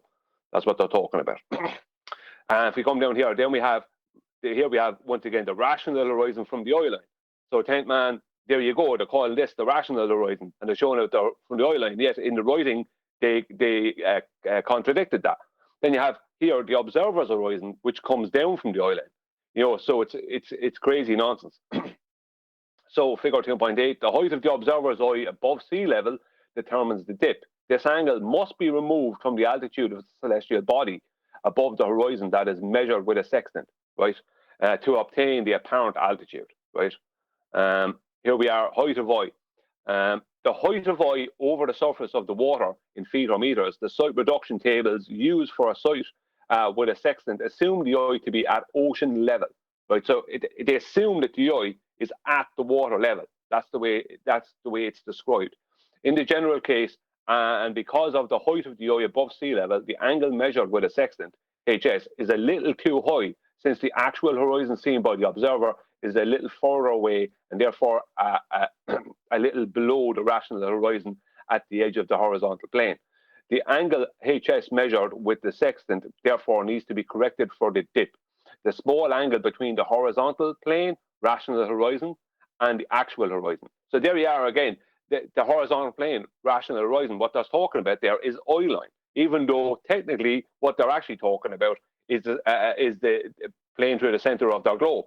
But if you try and figure this out logically, it has to be the eye line, because they're talking about the small angle between the horizontal plane, the rational horizon, and the actual horizon, right? Which is just another horizontal, right? So eye line is a horizontal and sea level is a horizontal. So it's a depression angle. That's what it is. So what I'll do, Kent, is I'm going to go through the GeoGebra stuff. If you want to come in, then would that be okay with you? Well, we're going to have to cover that. Or do you want to do it a different way? Just one sec, Brian. We're going to cover that in the after show because we've got about 5 minutes left. I know we're going to squeeze a little bit more into this live show. But what I've done, I just want to publicise this fact before I forget and we round out without me saying it. So, as we've discussed it in this live show, and it has been a predominant part of the live show, along with the discussions that took place in this, I am now going to publish the video that we've talked about, which is the AI intelligence, whatever you want to call it, video. I've forgotten the title of now. It's something like Flat Earth versus Artificial Intelligence Part 1, Gas Pressure. That's going to be premiered as soon as this live show finishes. So there's almost 100 people watching, although it's just dropped 91 people watching. Please share the show. But yeah, I want all of you to go and straight away, as soon as this live show finishes, go and watch this in 5 minutes time. So it will start premiering literally on the hour once this live show rounds out. So go and check that out. We will obviously continue the live show for a few more minutes, and then we'll round out for the after show. So stay tuned for that. If you're just thinking, I'm going to disappear now, don't. We will carry on for a little bit, Brian. And I've got your slides ready. Presumably we'll get to them in the after show unless you wanted to round out 10th. Or if not, Brian, if you wanted to start something that you may not get to finish. I'm going to let Brian go, and those slides. Can I throw a random question in here? Sure. Yeah, so, I mean, this is just me thinking about what Brian was talking about. So when you're talking about the high-to-eye that you're taking from the port, right? So you have those, in calm water and stuff, right? So you would do that every time you leave a port. Like if you, let's say you go to another port and you've got, I don't know, containers or whatever, and you've got to take that off and you fill, you would do it every time you leave the port so that you have those measurements, right? I don't work on boats, so I'm asking how. I mean, I know it's random. I could answer something I'm thinking about. Go for it. I could answer that for you. Yeah, the videos and stuff I research shows that you take a tape measure while at port and measure your water line on your hull of whatever type of ship you're on or yacht, and you pick the stations that you know you're going to be at taking celestial sightings. And it could be different if you're on the bow or if you're on the stern or somewhere in the mast area. So you might be 10 feet above the water here, but 12 and a half feet above the water there. These things are set before you go out to sea. So now you're at sea, you pull out your sextant, you're doing a sighting, and you're at station 2. Well, station 2, you're 12 feet and a half above the water. That's your height of eye correction, and it's constant as long as you're doing it from that station for all sightings. If you move to the bow, then it's 10 feet. Okay, then you do 10 feet from there, because you're just trying to get your eyeballs on the surface of the water so that when you read it, the book and the description of height of eye, the whole thing is if your eyeballs were on the water, no dip is required. So if they want to say dip is something else and the height of eye is something else, then why is it if my eyeballs are on the water, I don't need either of them? I think Chocolate's question, though, was you were saying, Chocolate, that, excuse me, that if they came to a port and they loaded up with extra weight, then would the person have to then obviously do another measurement? Because if the ship is sitting lower in the water, and you also have to deal with different salinities of water. Exactly. Because of temperature. Well, I suppose if they were using a sextant now on those big ships with the containers, they would have to when they're leaving port, they would have to maybe adjust a little bit for the height of eye, and depending on the temperature of the water they're in and different things like that. So maybe I would say yes, they would have to, because if you want to be correct, you're going to have to. Okay, with that, I'm going to say, if you are watching this on either Nathan Oakley 1980 or Nathan Oakley premiering streams, then stay tuned, as there will be an after show to follow. Unfortunately, if you are watching this live, this is where we bid you farewell. So a massive thank you to all of you who smashed the super chat, liked, commented, shared, subscribed, joined as a Nathan Oakley 1980 channel member, and all that good stuff. Another massive thank you to today's Discord and G Plus panels for making today's live show possible. Now, if you are watching live, straight after this live stream finishes, there is a link in the live stream chat to a premiering stream of AI versus Flat Earth. So check that out. I will spam the link in the outro, so check it out in the live stream chat. Click on the link and go and watch that premiering stream after this live finishes, or live show finishes. I've been Nathan Oakley once again. Stay tuned if you're watching on either premiering stream, and I will see you all in the next video.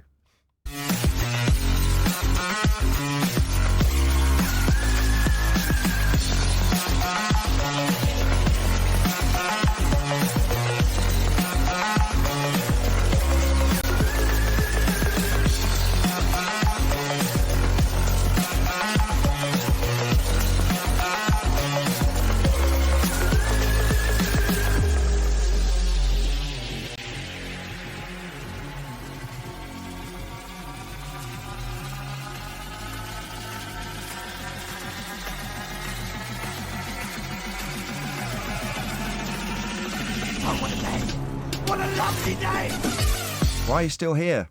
Go and click on the link. Go and watch that video. It's premiering now.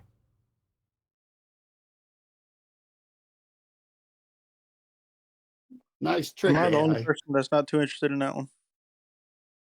Say again, Gene? Garbage in, garbage out. Indeed. Well, hopefully people will go and watch that video. That was very Ferris Bueller-ish. Like, I'll why are you go still leave here? a like on it. Indeed. If I've timed it right, that'll just end as the live stream actually cuts off. We'll see if my timing was right. After several thousand live streams, I would hope. I would hope I know how it all works.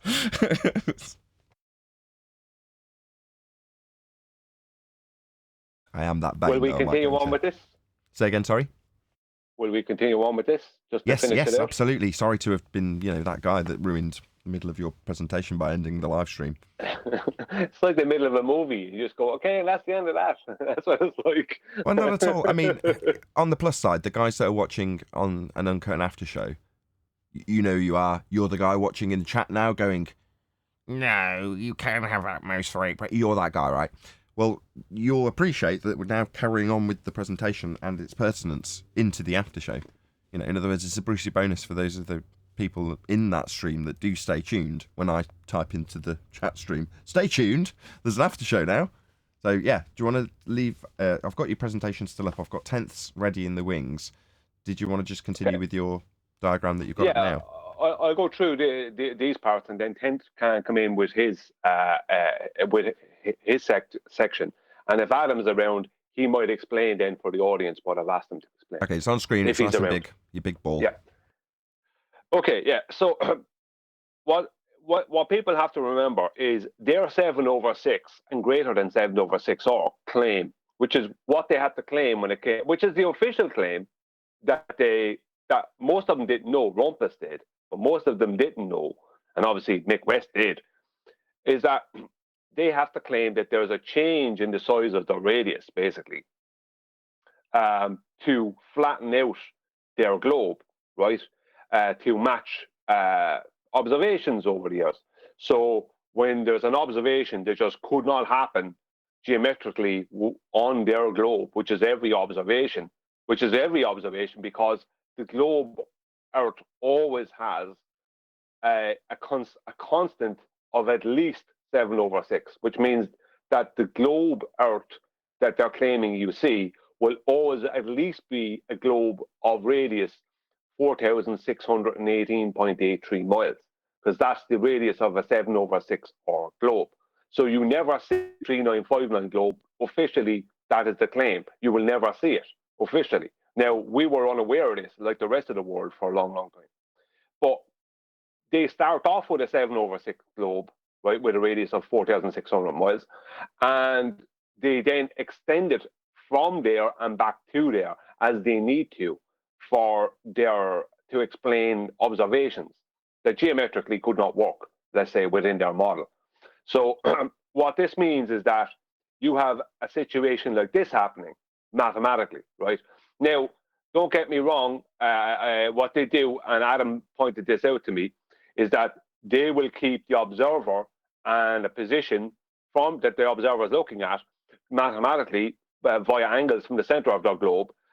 When they're extending the globe in size, they will keep them the same distance apart, whereas here they are coming closer and going further apart, whereas in reality they'd be keeping the two at this mathematically the same distance apart. But that doesn't change the effect. If you can see the effect here, now this would also mean that the person in the boat is being lifted up almost and brought down again, but the real effect is this red dot here, because you can see that it means that their horizon that they're using is never a constant, as in it's never a constant, even a constant dip from the water underneath the boat. It's never that, because it's always changing in size due to 7/6 and greater than 7/6 R. So they don't have a constant there. So if we come up to here, right, this blue line here at the bottom, that would be sea level, right? This is this would be sea level or your zenith distance between, this is the observer and the GP of the star. Then you have the coaltitude up here. Sorry, I meant to make it that a bit bigger. Here is the observer zenith, and here's the zenith from the GP point. Now, if we take the observer up, right, here you can see if the observer's eye line is above the water, which is here, it's 95.7, right? We bring it up to the green line here, right? So between these two green lines will be the height of eye correction for the observer, right? So it's 101 here, 101 here. So they need a 90. So the correction gives them that 90. So you have 90. So between those two green lines will be the height of eye correction, let's just say, from a visual point of view. So this is what the maths do. They give the 90 from a situation that is obtuse. Because as I said, it's from the obtuse angle will be from the observer zenith. This is the obtuse angle here. From the observer zenith all the way to this hypotenuse line here, right? Because you have the hypotenuse of this triangle, right? Because instantly this is a triangle. From the moment you go to measure, it becomes a triangle because you're using a GP point here and you're using two parallel horizontals. And the whole point of this whole thing is, for a lot of people on another server who don't understand this, is that you're instantly invoking the opposite side of the triangle. So it's not just for celestial navigation elevation angles. It's not just an angle. It's not just two lines. It's a triangle because you're invoking the zenith from the GP point of the celestial body. And the reason you're doing that is that when you correct your height of eye here, when you do that correction down to 90, right, you then have two zeniths, which are two verticals, and two horizontals between those two verticals. So this would be your co-altitude, which would be in degrees, and that is then multiplied by 60, right? Your zenith angle there, which is your co-altitude, multiplied by 60 to give you your nautical mile distance between the observer and the GP point of the celestial body. That's your zenith distance. So if you look at a process called rise over run in surveying, the process ends up looking exactly like this, right? Because it's a process of establishing a slope, right? The slope rate, right? It's for elevations and up, let's say up the side of a hill or a mountain, whatever. And what they use is a distance between verticals, and they're basically using a box and the slope rate within that. The slope rate, a box or rectangle, and they're giving themselves a slope rate, right? That's what they're doing. Now, this is actually ends up, if you want to show it visually, basically the same thing, because you have to have two verticals, right, and horizontal distance measured between them. That's what you have to have, and that's the whole point of this. And it's funny that there's people who are within this arena who claim to talk about geometry all the time and surveying all the time, and they just can't understand this. It's beyond me, but that's on them, what they understand and don't understand. But all you're doing is creating two parallel horizontals, two parallel zeniths, and you're correcting for your horizontal distance between them, and that's what you're doing. But this is the problem. If I go back up here, right, this would be in reality conditions, right? You have a horizontal underneath the boat, as was shown in the diagrams. But the other thing shown in the diagrams is this, right? So if you have a dip that's below what would be the horizontal out from underneath your boat, let's just say, and you do your height of eye correction, which can only be between these two green lines, that is going to be your height of eye correction. When you do the dip, right, up here it's 106.6 degrees, you come down and it's 95.7. So then you also have a problem where, let's just say this time it's 95.7, because they have this claimed refracted horizon, the next time you're doing a sighting, it's 97.7 or it's 92.3. But the whole point is each time you won't have a 90, and each time there would be no even consistency. Like if it was always going to be, once you did it, 95.7, if that was always going to be the case, then you'd have to correct for this angle here, right? You'd have to correct for that angle there as well, right? If you're on a globe. So there'd have to be more than just one correction. If you're on a globe, you couldn't just start there because you have a 95.7. You would have to have a second correction for this. So the first correction would be there down to the water line, and then the second correction would be correct that up. That's what you would have to have. But that doesn't exist. The only correction that exists is this correction from here down to 90. But worse again is, even if they had a geometric horizon, right, they would have to have that second correction there, right? But because we know they don't have a geometric horizon, and they have to claim that there's one there that we just can't see, and the horizon we see is a refractive position off of that, because due to them extending and changing the size of their radius, you couldn't even have a second correction, because there's no way to measure what, because you don't have a horizontal, to measure what that dip even would be, right? I don't know, you're going to have a horizontal to measure what that dip would be, other than the horizontal out from your boat. But the problem is, if you're talking about a refracted horizon, then the next time you do a sighting, it could be here, it could be here, could be there, could be anywhere. So there'd be no consistency even if that complete nonsense was reality, there'd still be no consistency, because you'd never know at what angle the horizon is dipped below the horizontal out from underneath your boat.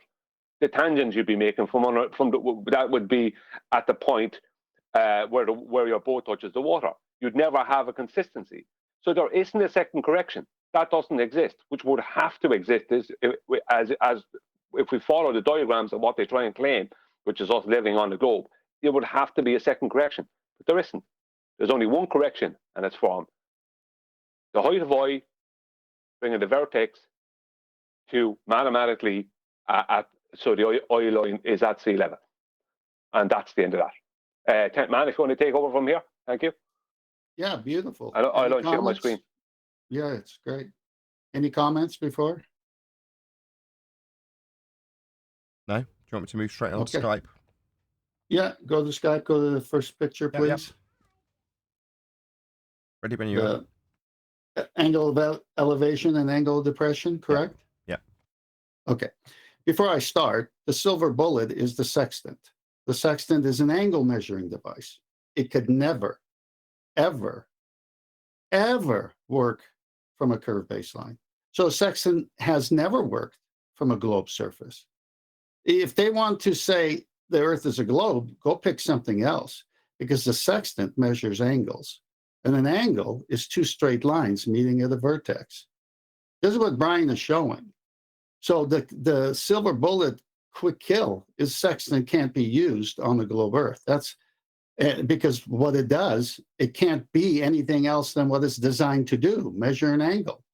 Then the admission that you need a zenith, so you have a 90 to subtract the angle of elevation to get the co-altitude, is another admission, because you can't have a 90 degree on a curved Earth. As the Earth is curving away, the angle changes. It would have to be a flat baseline. So right there, it's over. But we must go on. So in this picture here, you have an observer holding the sextant, for example, or a theodolite, it doesn't matter, looking through it. And the eye line creates a horizontal. And from there, if you go up to an object, whether a building, a lighthouse, or a star, it's an angle of elevation. Now, if the observer is on a boat and his eye line horizontal, the sensible horizon, as they labeled it, as well as other names, and he's got an angle of depression of 10 feet, looking at the horizon where the sky seems to meet the earth, the sea, then that angle of depression requires a flat baseline in order to be an angle. It's just at his eye line. So what he does is he reduces his eye to sea level to get his 90, to get a correct angle of elevation. So it's just a depression angle that the high device making a correction for. Okay, next, hang on. Next slide. Which is angle to depression and elevation? Yeah, so here, visually, if a person is standing on a tall building, his eye line horizontal, the sensible horizon, so to speak, it creates a fictitious horizontal that he can base his angle of elevation to the airplane. That's perfectly sound.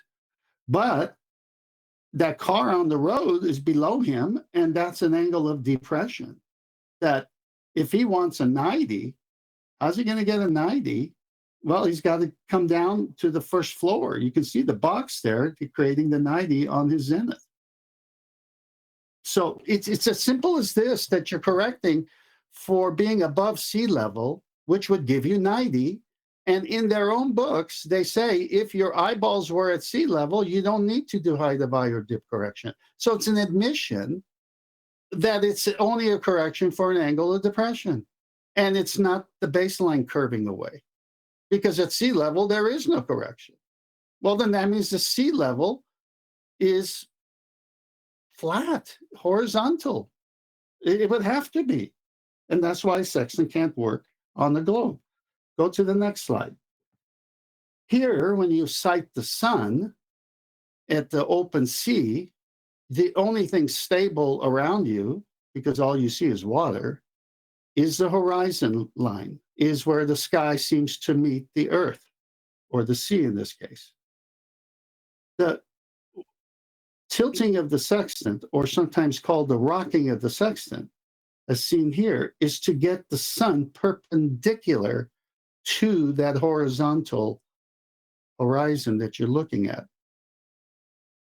The horizon is only used with the sextant in the elevation angle to get the vertical of the sun, the correct perpendicular relationship with the horizon, bringing it down. And right in the middle, you can see that's where the navigator would say mark, because now it's the sun's GP is right there and is perpendicular to the horizon.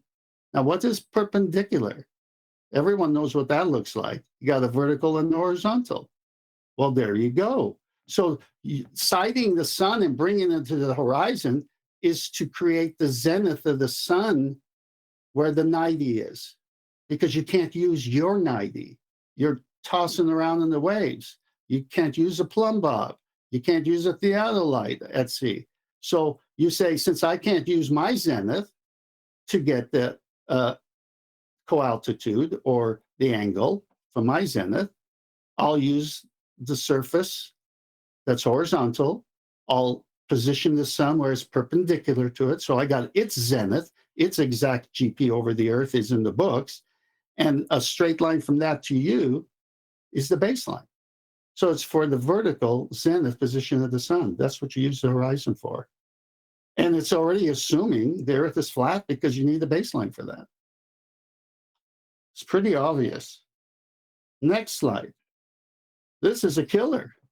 My jaw dropped when I first saw this, because this is what I've just been describing, which whoever's watching this is probably poo-pooing until they see this.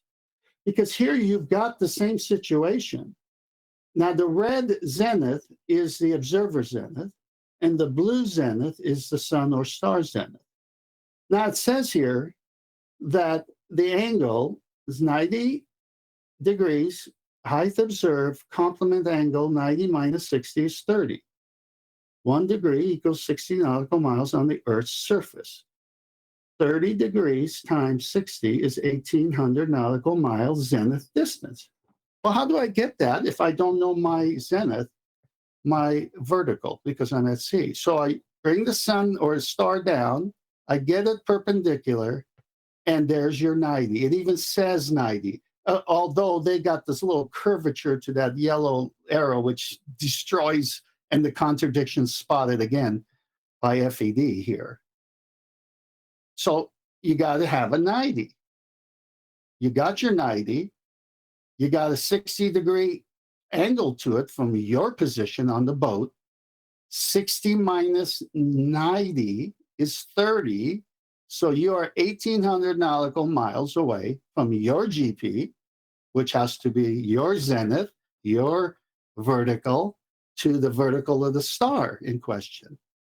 So that surface distance matches the coaltitude on top. So it's a two-step process at sea, because you don't have your vertical to work with. If you had your vertical to work with, it'd only be a one-step process, but it's a two-step process. And you can see the distance on the co-altitude, Z to star in the sky, will match the same as on the surface of the Earth, 1,800 nautical miles. And guess what? There is no diverging zeniths, or else you wouldn't have a vertical and you couldn't have 90. See, the phrase 90 degrees and sextant destroyed globe, Earth. It can't work on the globe. It is impossible. I don't care what the rest of the book says. That's what they've done, is they've convoluted this thing when it's so simple. The next slide. Just before you move on to the next slide, this ties nicely into what Brian was talking about with GPS yesterday. It can only work with parallel zeniths. You can't have diverging zeniths, which wouldn't be necessitated if these lines from the star move to the centre of Earth as depicted. Then they're not parallel anymore, and they must be for this to work. So GPS is proving flat Earth because of the nature of using Cartesian coordinates and lining up the stars with their ground positions and you both with parallel zeniths, not diverging. I just wanted to reiterate that. Moving on to the next slide. I just want to throw in on top of that very quickly, Kent, just because Nathan brought that up. What a lot of people don't realize is one of the things they're claiming about with GPS that they don't kind of publicly tell everyone. You have to go in and do a bit of research. They're using the solving of the right triangle, vertical right triangle. That's part of what they're doing. Some of what they're doing is they show it in the diagrams where they're using a right triangle and they're using the baseline of that triangle, the adjacent, as a chord line through a sphere in the diagrams. But they have to use a right triangle, a vertical right triangle. That's part of what they officially are doing, but they don't say that to you. Now, I'm not saying they're solving for the right triangle, but they're using the right triangle and a horizontal baseline. You can solve though in GPS for it because it's not celestial navigation. They are things are a certain height. Things are a certain So in that you can use trigonometric mathematics, basic trig, to calculate the heights and the distances. There is a height. So it's different to celestial. I just didn't want to mix it up because they also use the nautical almanac and the celestials, which means that they're not going to be using the solving of the right triangle for those. But yes, you're right. You're correct. They will have a claimed height to what they will call a satellite or whatever. Back to the fundamental. Thank you, Adam, for piping in. I want to ask you a question. Is a 90 a perpendicular relationship? Say that again, Ted. I was just slamming the doors. That's all right. To have a 90 degrees, does that require a perpendicular relationship? That's what it's perpendicular to, isn't it? That's what perpendicular is, yeah. Okay, so if you subtract from 90 every time you take a siding, they're already admitting perpendicularity. They're admitting the horizon, the horizontal, and a vertical. So when they bring the sun or star to the horizon and tilt it or rock it left to right until it's directly vertical, that's the vertical of the sun, the GP, the 90 of the sun. Well, what's the other part? Well, that part's coming to you. That's your straight baseline. There's no way around this because they say you must subtract from 90. You can't have a 90 on the globe Earth, and the sextant is an angle measuring device and can't work on the globe Earth. The argument, without any more further ado, is over right there. The rest is trickery. But I digress. Let's move on. Just before you do, just one quick bit of props. Perpendicularity. What a fantastic word. Moving on. Well, yeah. It's in the books. It must be that relationship. Okay, so we've got the S1 here. So you've got the right angle triangle right here. You got a circle of equal altitude. Now compare this to the previous picture where they show the same 90. Here the 90 is shown the proper way. It's a disc. It's a flat plane. It's a circle. You're somewhere on the circle because you only got one siding. But on the previous picture, it shows the yellow arrow curving away and showing a 90 still. That's called spotting with logic and reason a contradiction. And you must stand and say, why is that there and why is it so? And that's what we spotted. And we say you can't have it both ways. You can't double speak. So that quit leaning on, well, the books show a sphere with a cutout and it shows a dip correction to the geometric horizon, and you're using globe navigation books. Yeah, duh, that's all there is because of the deception. That's all there is. But if you look into it like we are doing now, you'll realize it's full of contradictions and you shouldn't trust it. Yeah, thanks, man. You can't state that it can't be double spoken. Everything can be double spoken. Oh yeah. Go right. Let's see you double speak with perpendicularity, given it's a 16-letter word with 7 syllables. I'm thinking you're going to struggle. What's wrong with perpendicularity? I mean, that's just a regular word. Perpendicularity. Come on. Well, you can't double speak when there's absolutes. Yes, you can. No, that's the whole point. You will run into the absolute, and you'll be noticed for double speaking. Yeah, but that's the point.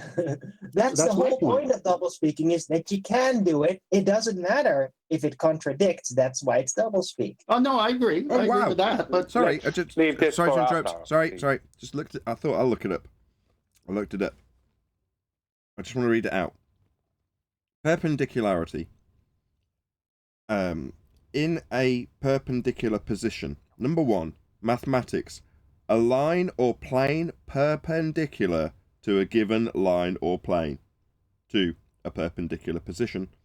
3, a device such as a plumb line that is used for marking the vertical from a given point. 4, a vertical or near vertical line or plane. Maybe you should ask the AI about that. What about perpendicularity? Let's roll on so we don't lose. Okay, we're on the slide with the LOP. Yeah, so the line of position, circle of equal altitude, shows exactly if you were to do it the way the sextant would operate. You would get a 90 after the height of eye, bringing it down so that your eyeballs are on the surface of the water and the sun or star in a vertical position on the horizon, giving you its vertical, because you can't get yours because you're at sea.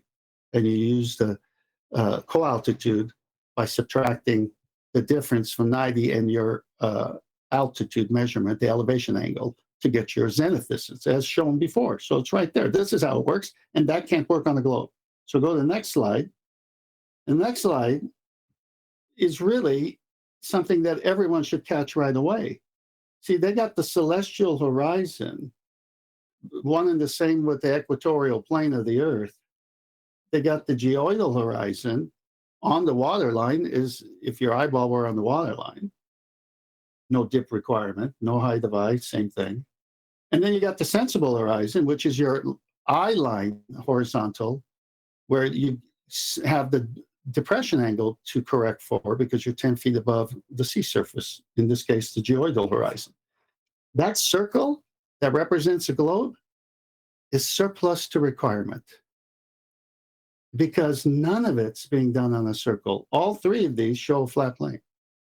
In fact, all the navigation stars and their vertexes meeting are at the celestial horizon or the rational horizon or the equatorial plane, one and the same, just different names for it. So basically, they use a flat plane to get their angles, and then they put a tangent plane on top and say, you live here, and these are corresponding angles, so you could treat it the same. But so you never use the Earth's surface that's curved? No, sextant can't work with a curved baseline. You can't get a 90 from a curved baseline. Do you see? It's easy to spot, but they just roll with it. They just don't call it out. It's easy to spot. Next slide shows a couple of Navy guys holding a sextant. Do you know there's calibration to a sextant for the mirrors and everything, so that when you hold it vertical, it can give you the proper reading. And you have to hold it vertical to get that sun on the rocking motion to be vertical. Okay? Now, a book I've quoted, and of course, I've always said this, Harold Jacoby believes in the globe. Harold Jacoby is an astronomy professor. But Harold Jacoby wrote in chapter 6 when he's describing the sextant, the point directly overhead is the zenith, and the angle between the lines drawn to the horizon and the zenith is 90 degrees, or a right angle. Okay. Harold Jacoby, the rest of your book says you can have one of those on the globe. You're wrong. An altitude of 40 degrees, for instance, simply means that the distance from the horizon to the sun is 40 and then 90 of the total distance from the horizon to the zenith. So he's using all of the same imagery than the slides I showed you earlier and Brian did to get a 90 from a curved surface, but it can't get a 90 from a curved surface. It never is on a curved surface. The next slide shows a Navy guy demonstrating height of eye correction on land and showing what it has to give you. Perpendicular relationship and a right angle. And that hypotenuse from his hands to the top of the maypole is the elevation angle. So if you say that's the sun directly over the earth, and that's what the sextant gives you when you rocket and get it perfectly vertical on the horizon, then that baseline to you is at a depression angle because you're 10 feet above the water line. And when you correct for that, you go down like he's got that tape down, and you got your right angle 90 to subtract from. It's all about getting the right altitude, and the right altitude for them is from the center of the earth, where there's a plane, where there is a 90, never from the surface. Could I just share my screen one more time? Yeah, I'm done. I'm done, Brian. Thank you, Tenth. Thank you, Tenth. One more time, very quickly. Go ahead, Brian. I have an overarching point to point out here. Because we've had issues with people who are within the same arena as us and should really be on our side, but they can't understand some very simple geometric principles. Here, with the height of eye, right, when it is performed, right, now, the only correction, as I said earlier, the only correction, right, for dip is height of eye. The only height of eye correction is dip, right? They're the same thing, right? And it's the height of the eye of the observer above the waterline below the boat. So it's mathematically corrected to create a 90. This means that for this to happen, now, I'm just going to show you something here. Just going to go in here. As you can see, my line here, the angle line, goes all the way to the GP point of the celestial body. And earlier in my comments, one of the comments on the video was from one of the Globers, and he isn't an AI, he's a real person. I know this guy's a real person. He said, you can't have the line, the angle line going and meeting all the way at the GP, because in his head, the horizon is still Earth curve. And I said, no, that is exactly what's happening. I said, that is what's happening, that the angle line is actually going all the way to the GP. Even if it's an extremely shallow angle, the point is that is where it is going, right? Because in their head, it stops at the horizon and then starts to curve or something. This is what they have in their head. No, it goes all the way to the GP. The horizon is not an actual physical place. It's an optical location that is just an angular resolution limit is the best way to describe it. Although whether or not and different refractive effects can create an horizon. But the point is that if you're talking about the horizon, what it really is it's just an optical phenomenon, right? So yes, your angle line, this line here, right? I'll thicken it up so the audience can see it, right?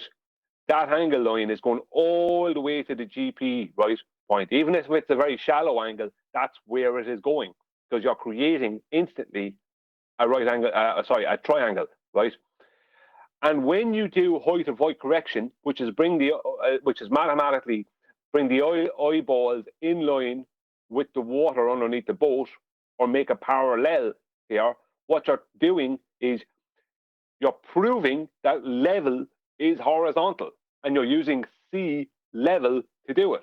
Because the only way that this can work, right, and it does work, and it was used constantly, and is still used today, to navigate the seas right? And you can navigate the air and navigate the land using the same system, but just with a different sextant or some different instruments, means that the level has to be horizontal, because the oil line now is in line with, say, this H here. Let's just say this H is called that H, the horizon, and it's in line, the horizon is in line with the GP point. The whole lot has to be in a horizontal line. So you're bringing down the eyeballs to the sea level to make your eyeballs in line horizontally with the GP point of the star. That is how you prove that level is horizontal. You don't prove it with a 500-meter water level, because that doesn't prove anything. This is how you prove it. This is how you disprove the globe model and heliocentrism. This is how you prove level is horizontal. This is only one way you can do it. There's other ways, but this absolutely proves it, because the process would be impossible to happen without that. Now, if Adam wouldn't mind, if he's around, if he's available, if he could go through the maths of that correction, and I'll try and facilitate him through visuals here in GeoGebra, if he's available to do that. I want to say something first. Are you Outstanding. are you available, Adam? You there? I kind of just heard my name because I'm at the shop. So what did you want me to describe? Probably not, Well, Brian. even if you just, I probably won't, but even if you just describe, the height of void correction, the only hassle I'm getting in the comments is that there is people trying to claim that the height of void correction is based on a globe surface and a globe. No. Yeah. So the height of eye correction is based on how the eye works and how the horizon will render based on the height of the eye with a limited deck and an infinite sky. And it's how those two things render optically, which is what the height of eye correction is for. So the first point of assumption is to assume the deck is flat, the same as the sky, and it's that point of convergence and how the height above the limitations of the deck, and it's only the limitations of the deck that's the problem, not the sky, how that limitations affect the rendering of the point of dissolution. Thank you, Adam. That was very good. Thank you, Nathan. I'm finished, and if Tent Man is finished, thanks for hosting the presentation. Yeah, have you got anything more you wanted to add, Tent? That was great by Adam as well. No, I mean, sextant can't work on the globe surface. As simple as that. It's all this other stuff is fantastic to undress the lie. But what I like to suggest for anyone is when you read a book or you read a news story and you spot contradictions, do you defend them? Do you not question it? Do you not try to do what we did, which is go and say, wait a minute, how can you say this and say this in the same sentence? That's all we did. We're guilty of saying it doesn't meet logic and reason. And the words you use don't mean what you say. And there's some trickery here because of the doublespeak. So this is the way of the world, though. And the people who want to be deceived will make excuses after excuses after excuses. But there's one thing they can never do: change what an idea is and change what an angle measuring device can do and cannot do. It's over right there for the globe. Hey, QE. Well said. They can keep ignoring it, though, and keep moving around it, as they always do. But they can never solve this problem. Good morning. Morning. Hey, QE. Just one thing, I caught the back end of the presentation. It was really, the part I heard was really good, except for one thing. I heard some refractive effects. Are you talking about? One of the things refraction, right? Yeah. Well, no. What I'm talking about is their claim of refractive effects, which would give them a non-constant horizon within their claim. Okay. Yeah. Like I said, I caught the back end of it. I didn't hear the whole thing. I just heard refractive effects, and you know what's going to happen after that. Well, let me then chime in, because the refraction effect that is real is always referenced as the star or the sun or whatever luminary you're using at the lower elevation angles because of the temperature of the air and the water temperature and the density and the miraging. And so it's for getting the correct altitude that they say, don't do it here. I mean, we've got mathematical tables for you for refraction built in because we're assuming the temperature at this and that. And I've got those statements where it's based on the mathematical average of what water temperature and sky temperature is and what that would do if you're trying to get the right altitude. But it's always referring to on the horizon, the refraction that appears on, not the horizon, but on the horizon. And it has to do with the star not being able to have the correct altitude. But the higher the star is in the sky, there's very little. At 30 degrees, it's like 2 miles. And then higher, it's hardly anything. And at 90, there is none. So the whole point is talking about if you're going to try to get the altitude of the star correct, at the lower levels, don't do it. Just stay above 10, 15 degrees, and it's minuscule. That's what they're trying to say there, not that the Earth is curving away. I understand that, but then there's still a problem with that. Go on. Based on define refraction. Light bending. How does it bend? That's not refraction, though. Okay. Not completely. No, technically, what is it then when light bends? Technically, what is it when light bends? Based on the medium you're looking through that causes it to swerve or move? No, based on surface or a boundary or interface. Is there an interface or a boundary that you're looking at? The way I see the way they explain it is the way Adam almost did it with the deck. You're limited, and then the sky is infinite. And so when you bring that star down, you have collisions on the deck with it. That's the way I see the way they explain it. Oh, you're saying the way they explain it. Correct. Well, I'm only reading their books. Yeah. Yeah, that's incorrect. That's not refraction. There's no change of the medium, is what you're saying, QB. Exactly. You have to have, according to Snell's law, you have to have two isotropic media, and the refraction occurs at the boundary or the interface. Yeah, that's when you have the straw in the water, so it's actually in a different medium. Correct. Yeah, but that has nothing to do with looking at through the atmosphere or atmo. Sorry. No, gotcha. Well, I always we talked about this in the past about how the stars appear to slow down as they get to the horizon, and they try and claim a refraction with that. But what that is very likely is just that what's happening is the stars are coming into our horizontal view. So the same amount of, let's just say, optical drop or perspective drop, whatever way you want to describe it, is not going to be taking place.